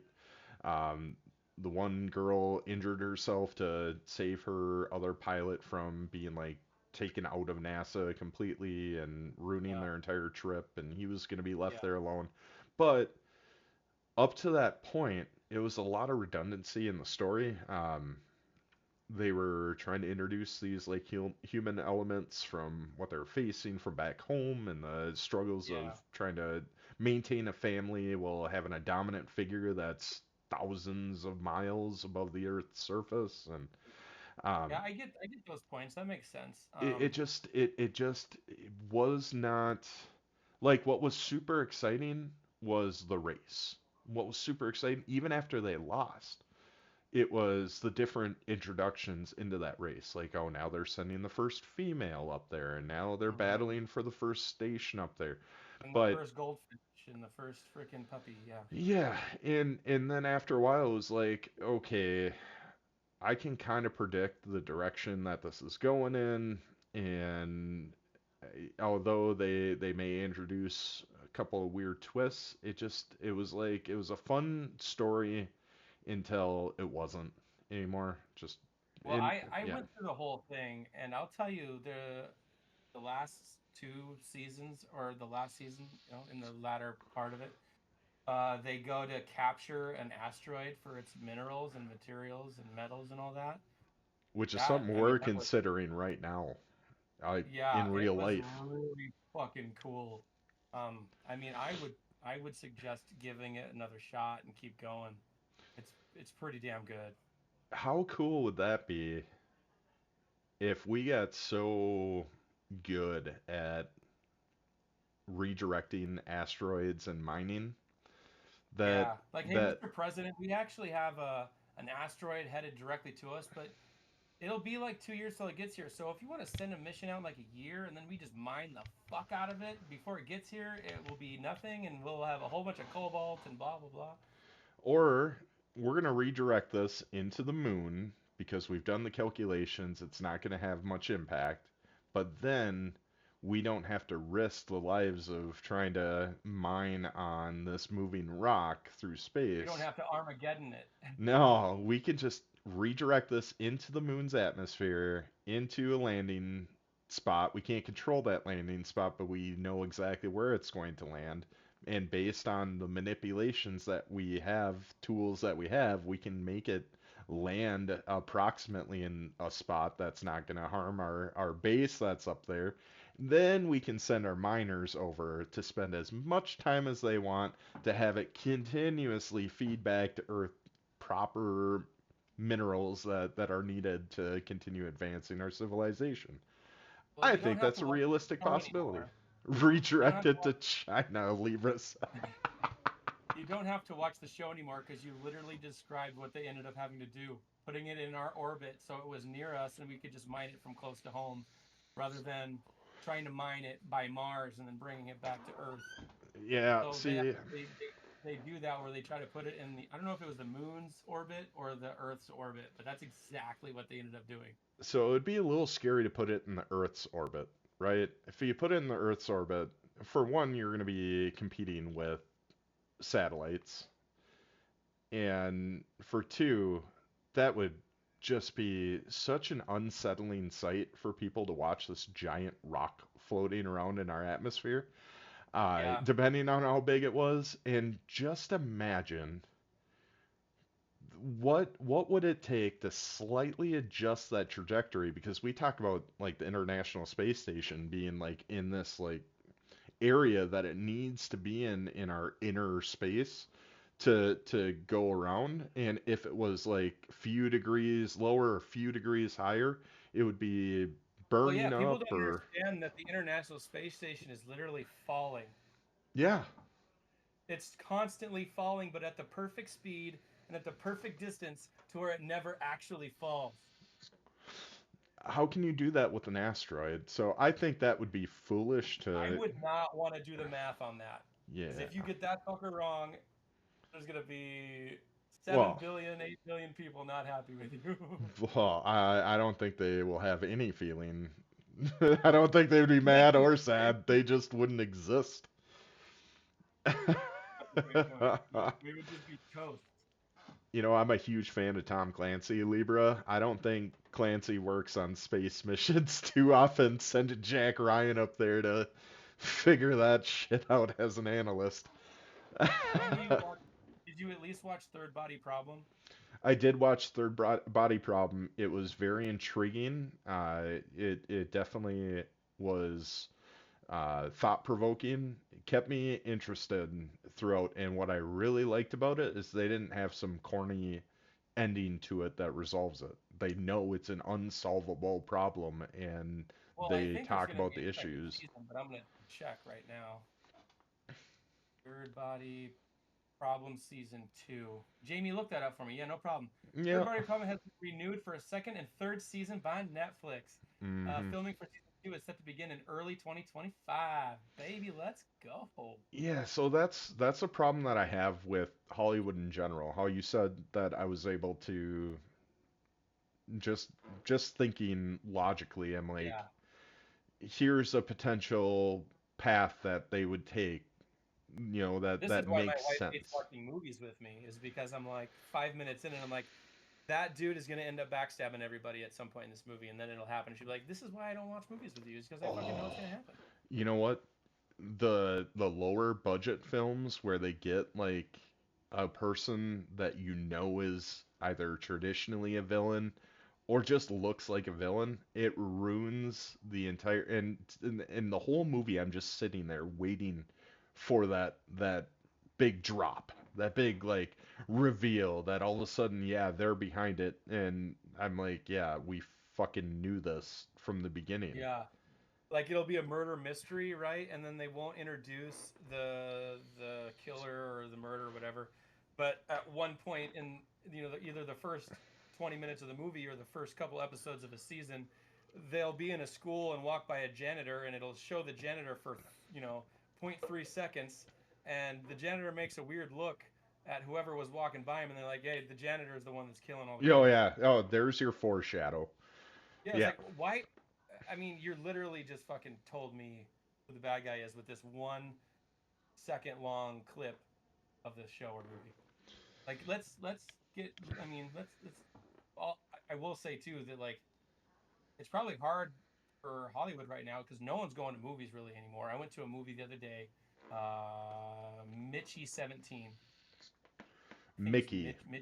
Mickey 17. Yep. I was in there with B, and there were 4 other people in the whole theater. Yeah. Yep.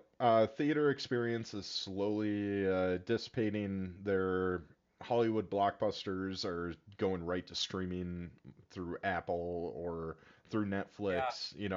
and I figured It's that a out. I cheaper figured all cheaper that out. distribution, and they're So getting paid the same.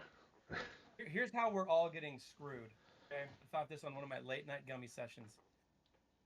I went golfing with my dad a couple days ago. We talked in depth about this. So back when I was 6, 7, 8, and 9, we had this massive dish in their backyard. Like you'd think that we were NASA. This huge dish, and it wasn't DirecTV, it wasn't Dish Network. It was just called satellite, right? It was just satellite TV, right? And then we'd get an extra subscription to HBO, Showtime, Cinemax, and so you've got all these channels. You got 200-300 channels. You got all your regular TV. You got all your prime time stuff, and time goes by. Then we get Netflix, where we can order DVDs, and that's cool. Netflix gets better and better, and now everything's streaming. And then now we have a Peacock, a Paramount Plus, an HBO Max, and blah blah blah. The list goes on, right? It's essentially going back to exactly what it used to be, except for now we're just paying the channels separately. Rather than paying $300 for satellite TV, we're paying $20 to Netflix, $15 to Paramount Plus, $9 for HBO Max, and the list goes on. It's almost like they're getting the same amount of money from us, but now we're just paying these streaming services that used to just be channels, right? Like hmm Paramount, or I shouldn't use that. Peacock is just NBC, right? Peacock Correct me if I'm wrong. it's a partnership with NBC. Yes. Yeah, so like they just basically, okay, Netflix is doing really good. We don't do anything, then all these channels are going to go under and not going to exist anymore. So then they all create their own streaming services. And then, as the year goes on, well, I want to watch this show, so now I have to add Paramount Plus, blah, blah, blah, the list goes on. So really, we think that we have this cool high technology stuff. And of course, it's way better to binge a show in a week rather than having to watch one episode per week when they Oh release. God, I hate that shit so goddamn I do much. too. I hate cliffhangers. Like I finished the show From. From is one of the best shows I've ever watched. But I get this cliffhanger in mid 2024, and now I have to wait for 2026 to come around to watch the next season. Yeah. No, when it's a streaming service, they need to release that shit all at once. Oh, That was the biggest appeal to Netflix is once a series or a season got out there, everybody got to binge. It's binging for a reason. It's a very common thing. We should be yeah. binging. We shouldn't be. We should Don't definitely you have feel more control, but with every couple of months that goes by, doesn't it feel like you're adding another service? between my I wife do. and between the two older boys, we've got pretty much every streaming Yeah, you service got covered. Disney Plus also on that list. By the way, if Hulu, Apple. Star Wars, yeah, Hulu. If you're into Star Wars, the new show on Disney Plus, Skeleton Crew, highly suggest it, and it's great for the kids too. It's about a whole bunch of misfit kids, kind of like the Goonies, and they get stuck in a starship, and the starship flies on its own into the universe, and they the droid that was on the ship doesn't know how to get back. It's so good. It's basically the Goonies, but in Star Wars. I've been so jealous of people that can continue watching like cartoons or watching like animated films and stuff. Like I don't mind watching the Pixar films with my kid. Even watching back to like Monsters Inc. or watching, some of those older ones are just phenomenal. I just watched Shrek. Moana 2 with Cullen the other day. Moana. Yeah, Moana. I mean, I can watch those, but watching these like cartoon ones like the Riders of Rohan or whatever for Lord of the Rings or the I saw that Skeleton and didn't Crew. watch it. Yeah. Like I just I Skeleton Crew is not animated though. Skeleton Crew is not animated. that's a computer generated type thing, isn't it? No. Mm-mm. It's like actual No. humans that are Yeah, acting. go to pull up the trailer. Let's watch the trailer real quick. It's really good. I think we might get hit with a copyright thing if we do Oh, that. that's true. Everyone type in on YouTube, watch it yourself when you have time. Skeleton Crew, it's not animated at all. There's obviously some CGI in it, but there's no animation. Hmm. I We've got our I'm next gonna giveaway going, so exclamation point let's do play it. to get in there. It I'm gonna make sure always I'm saying the name of it right because maybe Skeleton Crew is the animated one. Let me double uh check though. I don't want to be wrong. Libra is saying he wants cable TV to pay per channel instead of getting Yeah, packages. then So you could just. I agree with that. I only want to watch ESPN and these other 7 channels, and then you pay much less, but they'll never do that. so what's hard though when you're doing something like that is one, you're limiting yourself to potential that's out there. Like Mm. if you get stuck watching the same network, same programming, you start to fall in line with the same voices, the same kind of sentiment, and once they start introducing an agenda to it, like it becomes a ruined experience for everybody involved. But Well, that's the way I it feel that trends. everything is propaganda in one way or another too. Yeah, but that's the nice thing about podcasts. That's the nice thing about streaming platform like Twitch, where most of us are independent and independent thinkers. We usually do have like a common goal in this space. Like we like movies, we like science, so we're going to talk about that. Or we play Web3 games, crypto gaming. We're giving away crypto USDC on this channel. So yes, we have influence from wanting those to be successful endeavors that we're a part of. But what we want to express and be excited about, we don't have a boss that's like, hey, I need you to make sure that you mention, Viagra at least 14 times in your stream. Speaking of which, if you are an older man, They have discreet packaging they can send right to your door. Viagra, This is get not it? sponsored. I also Ah, I can confirm I had the name right. Skeleton Crew. It is not animated, so I got the name right. got it. Was Interstellar the first time that they had in some kind of picture the false gravity of the force gravity? You're talking about the black hole? No, I'm talking about the spinning ship. So it created a fake gravity, so that way you felt like you were actually standing up. No, I believe there were Star Trek episodes in the late 90s that had Oh, okay, cool. those type of ships. There was a movie with Chris Pratt and Jennifer Lawrence that came out where they were traveling someplace as well.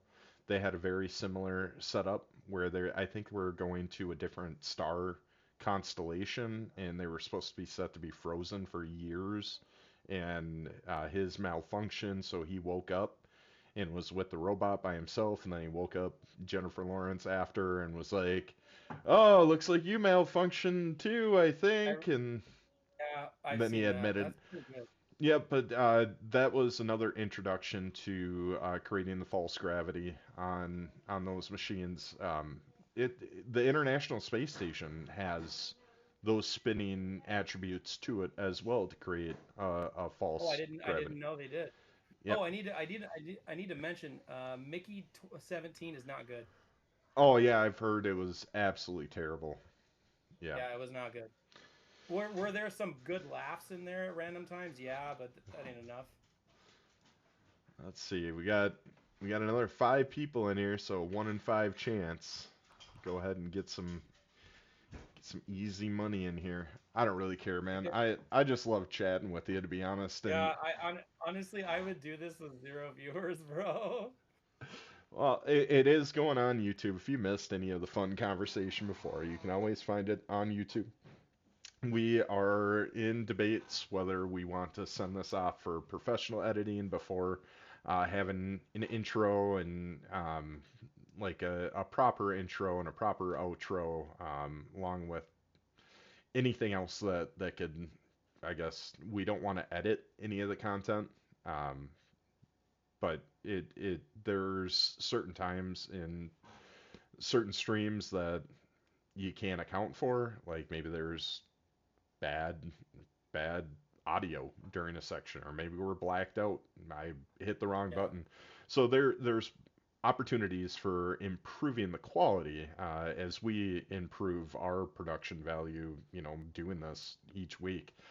Um, yeah, you can always catch the recording. I get it out the day after or 2 days after at the latest. So if anybody misses that, that's fine. But really, honestly, I'm here because I like hanging out with my buddy. I like talking to you about random things. We like staring at puppy dogs on screens. Who doesn't like puppy dogs, right? Yeah, she's pretty cute. No, I but think doesn't she look like a deer? she looks. Oh, I'm trying to see. Hmm. Put Yeah, your I'm ears not up. not seeing the deer with the ears to the side. Yeah, put your ears up. Usually her ears are straight up. What are you doing, girl? You're doing like Tired or the what? Yoda right now. Yeah. Yeah, that is Yoda ears. um, Yeah, so we may not always talk about Web3 gaming or crypto, but that's not the point of this. We're talking about what we're interested in, and we think we have some interesting topics that people can learn from, or at least get your imaginations going. That's the whole purpose of this, is to inspire creativity, inspire thinking beyond the screen. Like I did have a preconceived notion when we were starting. I'm like, I want to talk to you about AI and technology and the developments that have been happening and how can we translate this into the Web3 gaming. And really, I think I'm going to be pushing on that if we get together next week. I'm going to be pushing on, what types of introductions to new technologies can we start implementing in our day-to-day gaming verse? And is there certain tools that can help us as we're grinding or as we're learning a new game to help better better equipped us with need to know knowledge that we may not initially understand or understand the importance of, or can be stored to be referenced later on, like how do I craft this sword, or how do I acquire the materials to, upgrade this certain workshop, or what are the strategies for this type of boss, and having these bots kind of help us, be like something in our ear. Or will there be development with the AI glasses that are coming out that we could just wear those and it can understand what we're looking at and have like a little communication device, like you may not want to go that way, or an efficient method would be going this way, and have like sort of like a little assistant just We should watching your totally every talk about move. quantum computers next week too. Oh man, the more I learn, the more that I learn I know nothing about the developments in You know technology. nothing, Jon Snow. It's unbelievable the different capabilities that are going to be coming once they start getting more accurate results with the quantum computing, because I think right now it's not running at a super high accuracy, and that's because the inputs have not been thought of well enough to allow the outputs to be articulating what we expect them to be. Like, it's just fascinating. I'm In the biting my tongue really hard to not jump in here because I want to save it for next week.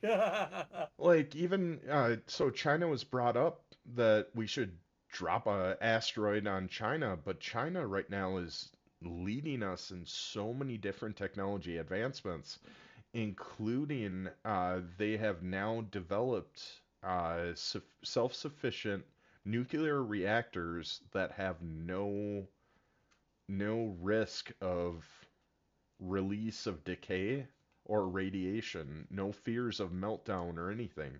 It's completely expected to be as safe, to whatever level of safe that they determine that is, nuclear reactors. And if they can start commercializing those builds, when do we start seeing nuclear reactors start popping up stateside, our side, uh, anywhere and everywhere? Do we have the materials that we could do that? I don't know. I know our data centers and these ones that have quantum computing in place, they need their own reactors to be able to compute as much as they do. The amount of energy is just astonishing. The How last much? 10 years of our life, if we live to like, let's say 90, the last 10 years of our lives are going to be insane. I'm not even worried about 10 years. I'm worried about like what's going to happen before 2030, because You with think there's the going to be that much going on in just that short a time, huh? I think with the amount of robots that could be developed for not just industrial purposes, but for in-home automation. So, like, I don't know, the ability to do all your laundry and do all your dishes, vacuuming, cleaning the floors, uh, household things that it frees up so much time for us to do other things. Then we start getting them out in our garage. They start learning how to organize the tools, organize the garages. Then we move on from the garages, and now we're out in our gardens, and it's teaching us how to properly test the soil, but it's also our, farmer that's just on site, and then it can be a gather, because then all of a sudden you're growing your own crops. And then moving on beyond that, then you have your own mechanic in your home to start taking care of your car. You don't have to wait for appointments to get set up. Just the amount of free time that I believe is going to open up from having in-home robots. And then you bring it to a commercialized level, industrial level, and you have robots that are doing manufacturing, doing our quality control, doing a lot of our testing, and can do that at such a rapid pace with, oh, Libra's stuck. Oh, he's moving. He's moving. Um, so all of these different aspects are right on the fringe. And it's like, when are they going to pull the trigger and have these become mainstream? Have these become, something as easily to order as getting something off an Amazon cart? You can now order robots. Like that fascinates me beyond all belief on what that will look like, and they have those different units that are on consistent display for the past couple of years at shows in China, at shows even in the US. Exotic wins it. Oh, No snap. way. I have a delay, so I haven't seen it yet. Well, congratulations. Libra's gone. I'm Please gone. hook my win up over to Wickford. He didn't get a win today, so let's give him a win. Well, we've got more races that we're gonna do to Oh, we wrap got this more? up. Okay, then We got I at digress. least one. We got at least one, and I've only given away $10 USDC. I need to give away 15 more dollars. So I know we're gonna be wrapping up here, so I'm gonna just tell everybody we're gonna be wrapping up now. Well, I have some unfortunate news. My 18-year-old who's downstairs is violently throwing up, and I'm gonna have to go right now. Alrighty. Well, we will catch you again next week. I'm gonna facilitate getting a last giveaway done here. If Wick doesn't win, give him mine, okay? Alright, sounds like a plan. All right, love everybody. Thank you for being here. Sorry I'm dipping out short. I gotta go get meds for my kiddo. Talk to you later. Just more sickness, more sickness. This is the sickness that never ends. Bye, everybody. See ya. Alright, let's adjust this so I'm not a giant face up here. There we go. Alright, so Exotic had to leave us. We're going to be moving on here and doing another giveaway. We're going to give away at least $15 more. So, let me get into the Discord. And still have $15 USDC to give away. Hop in now. There we go. Alright, now what I'm going to do,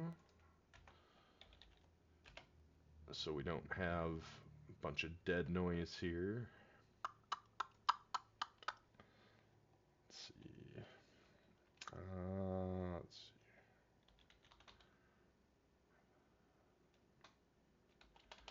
What is that called? Copyright free music.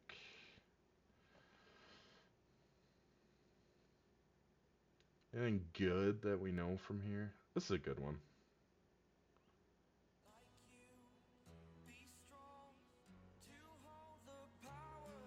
There we go. While we're waiting for giveaways to get in here, let's get a race all put together. What's a popular one that people are playing? Sweet Blacklight Experience.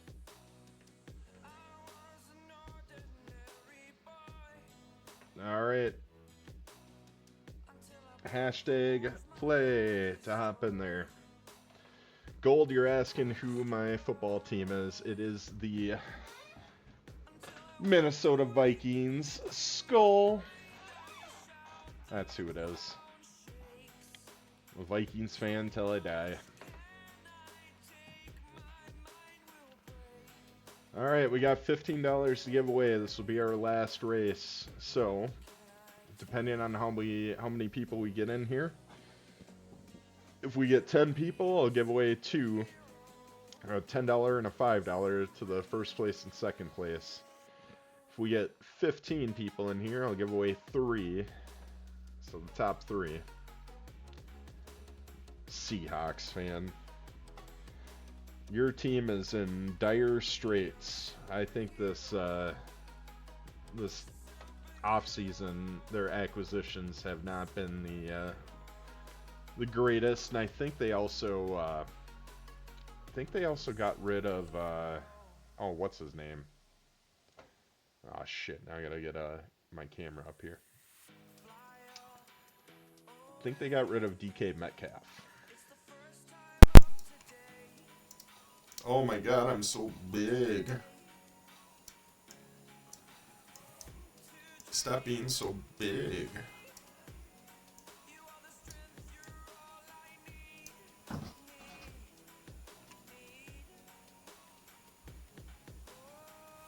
Oh no. Exotic sent me a picture. His son's in rough shape. Hope he gets better.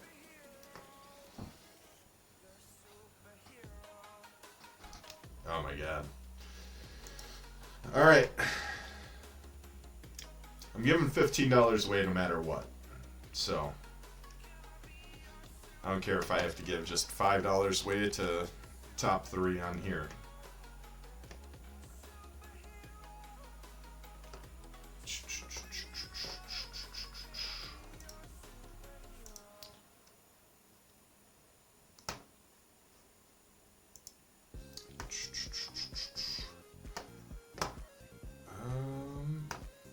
There we go.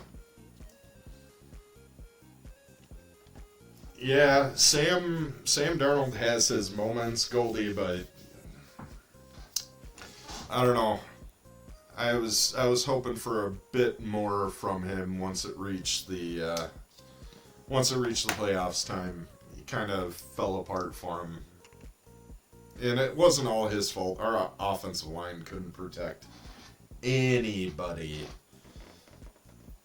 Not a person. We had too many injuries. We were losing our left tackle and all the fun stuff. Go ahead and hit exclamation point play, Exotic, getting that final giveaway. Let's load this up, and then we're going to be rating out to whoever's on. Trying to fill in these new pods. Very different than what I'm used to. My little vape. Making it work.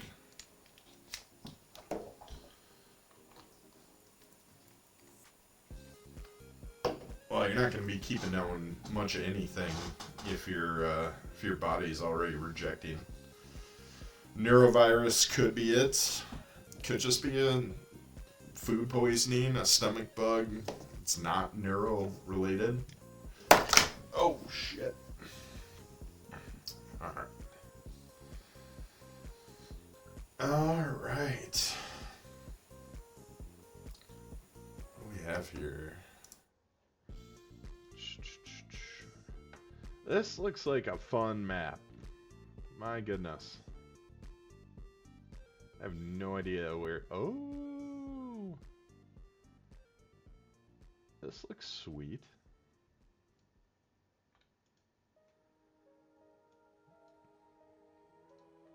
There we go.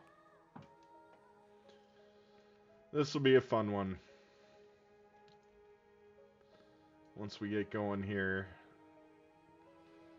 We got 5 people, $15 to give away. I think we'll give away $10 to the first place and then $5 to the second.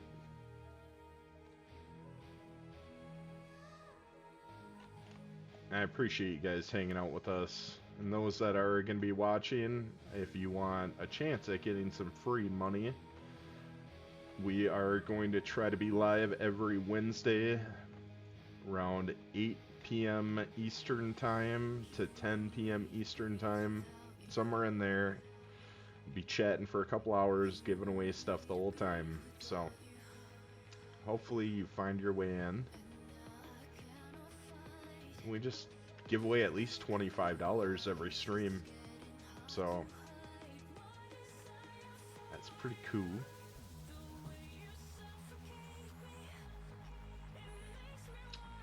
Just give it another couple of minutes. Let me see who is currently on right now.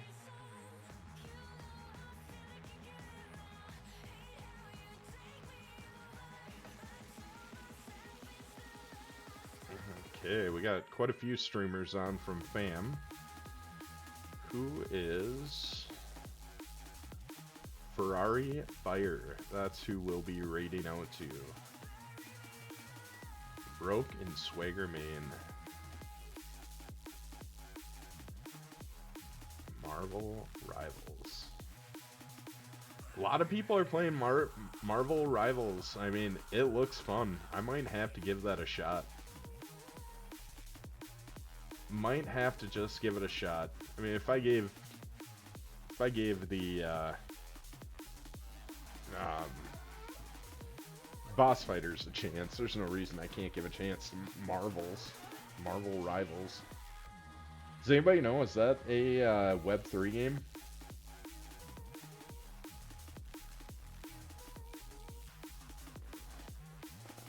Well, Exotic, that's because, you know, sometimes you're good and sometimes you're not. It's not.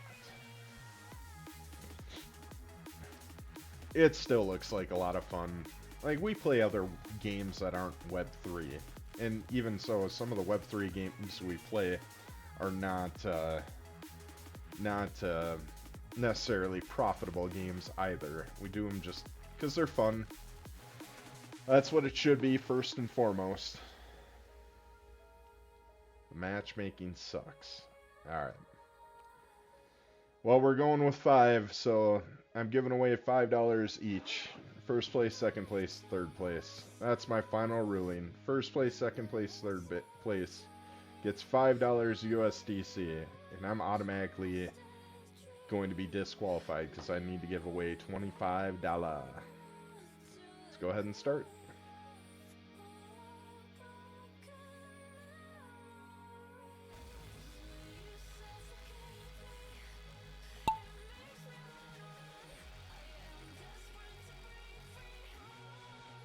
Going to the Lollipop Gang.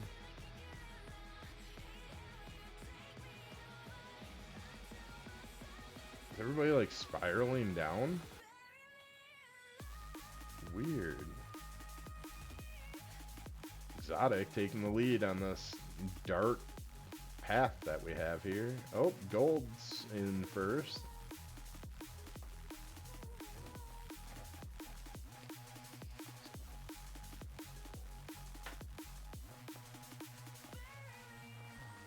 My goodness, look at this. It's got the earth that it jumps over. Holy Hannah.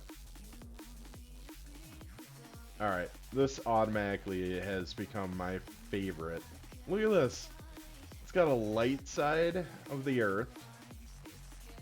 And it's got a dark lit up side.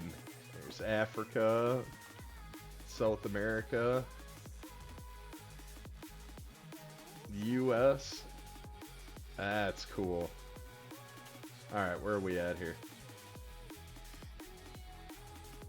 Exotics in first.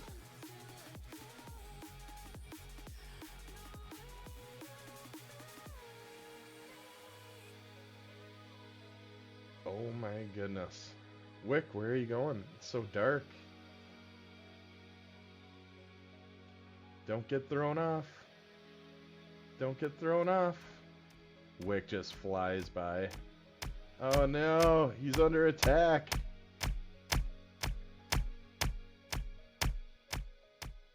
He made it through. Jeez Louise. Oh, we all survived so far. This map is sweet looking, man. The Okie Dokie Mom has the world record. Oh shit, Exotic flies in the first.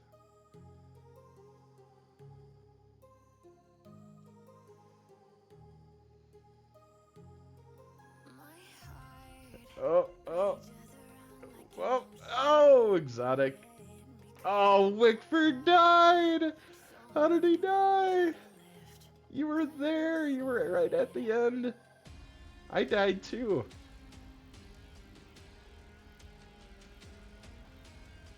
Oh, Gold died. It's only Exotic in Libra.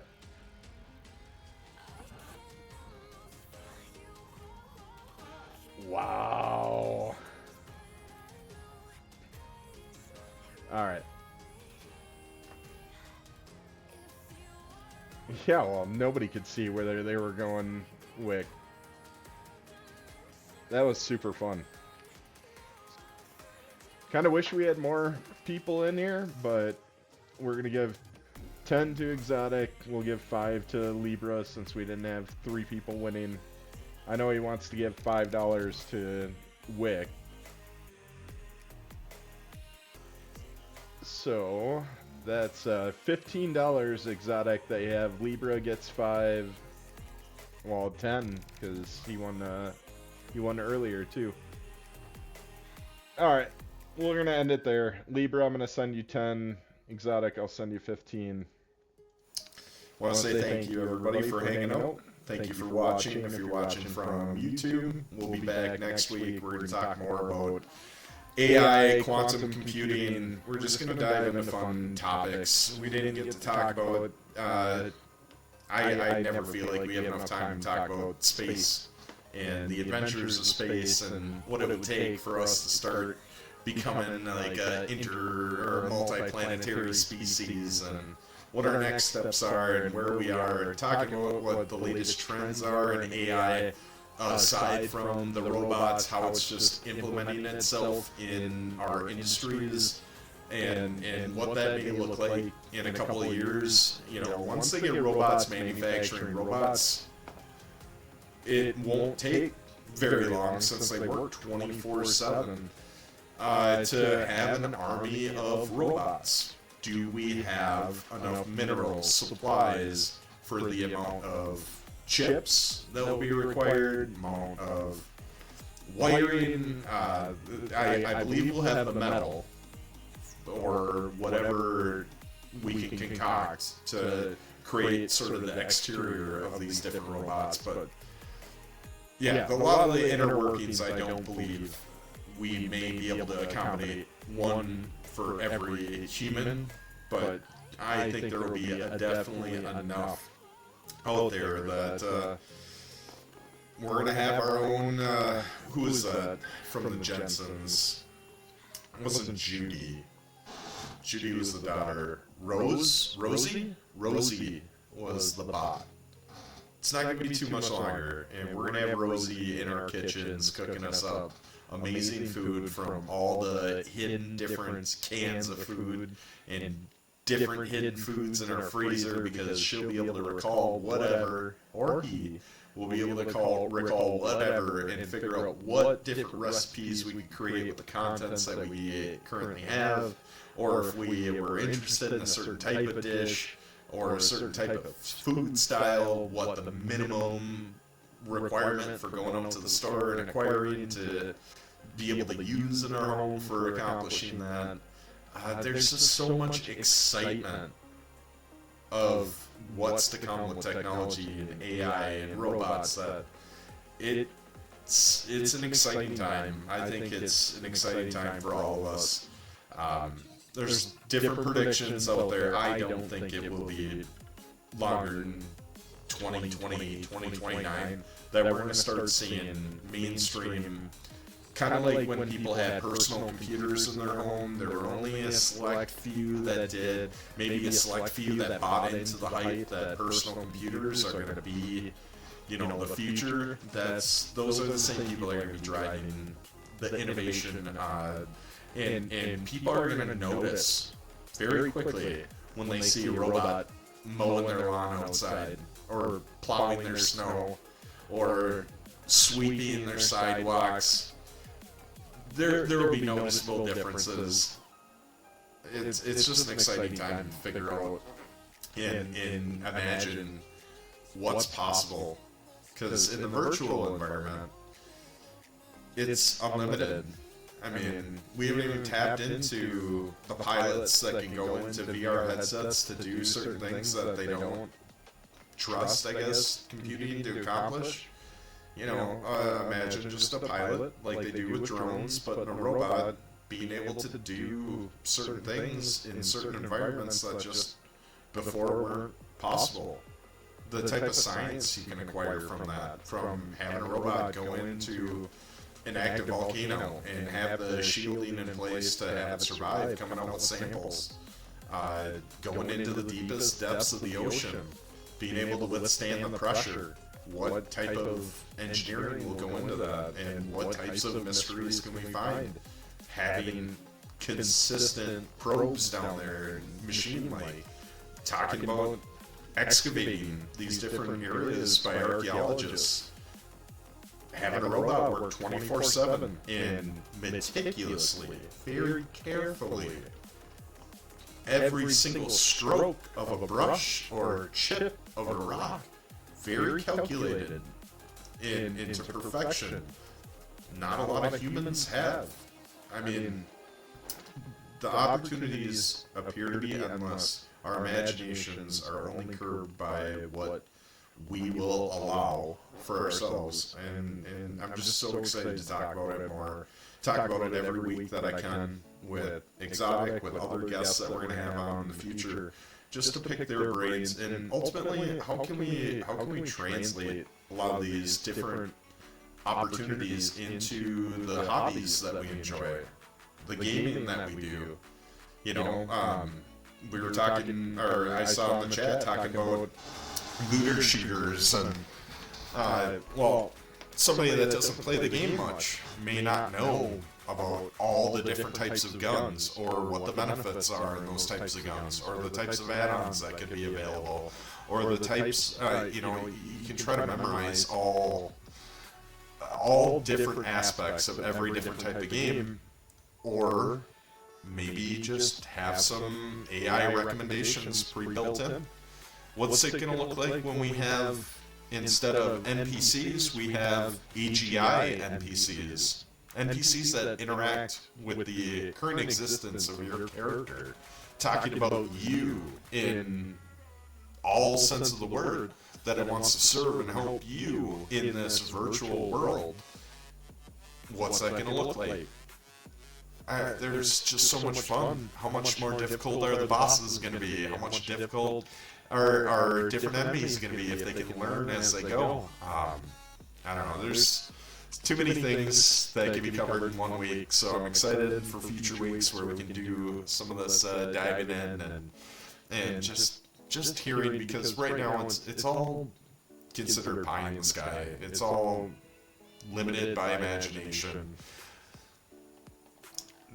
There's a lot of routes that we can take. It's just exciting to think about, and exciting to possibly even encourage somebody out there that's going to take that step and develop. We got a lot of smart people in the fam. We got a bunch of smart people in the Web3 gaming verse that most of us are connected into. Who's to say that we don't have somebody that is like inspired by some of the conversations that we have? That would be really cool. Or maybe a conversation that we have leads into other conversations that ultimately blossom into a movement for achieving certain successes. There is endless content to discuss. We are excited to talk with you each week. If there's certain subjects that you want us to dive into and talk about, reach out to us. We're on Discord often, and we're very active in our chat feeds. So throw it out there. Let us know what you're thinking.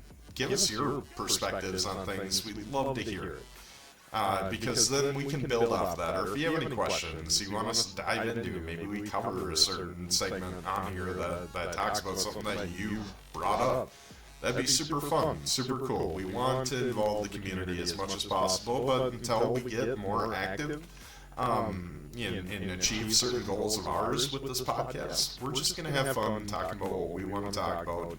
And we're just so grateful and thankful that even one person enjoys what we're chatting about. So, have a great night, everyone.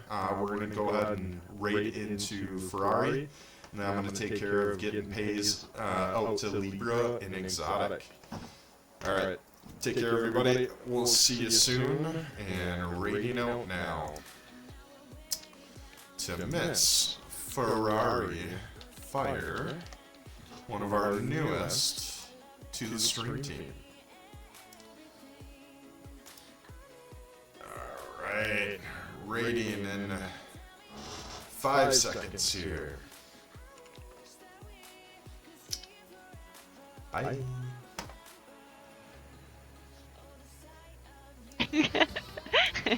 It's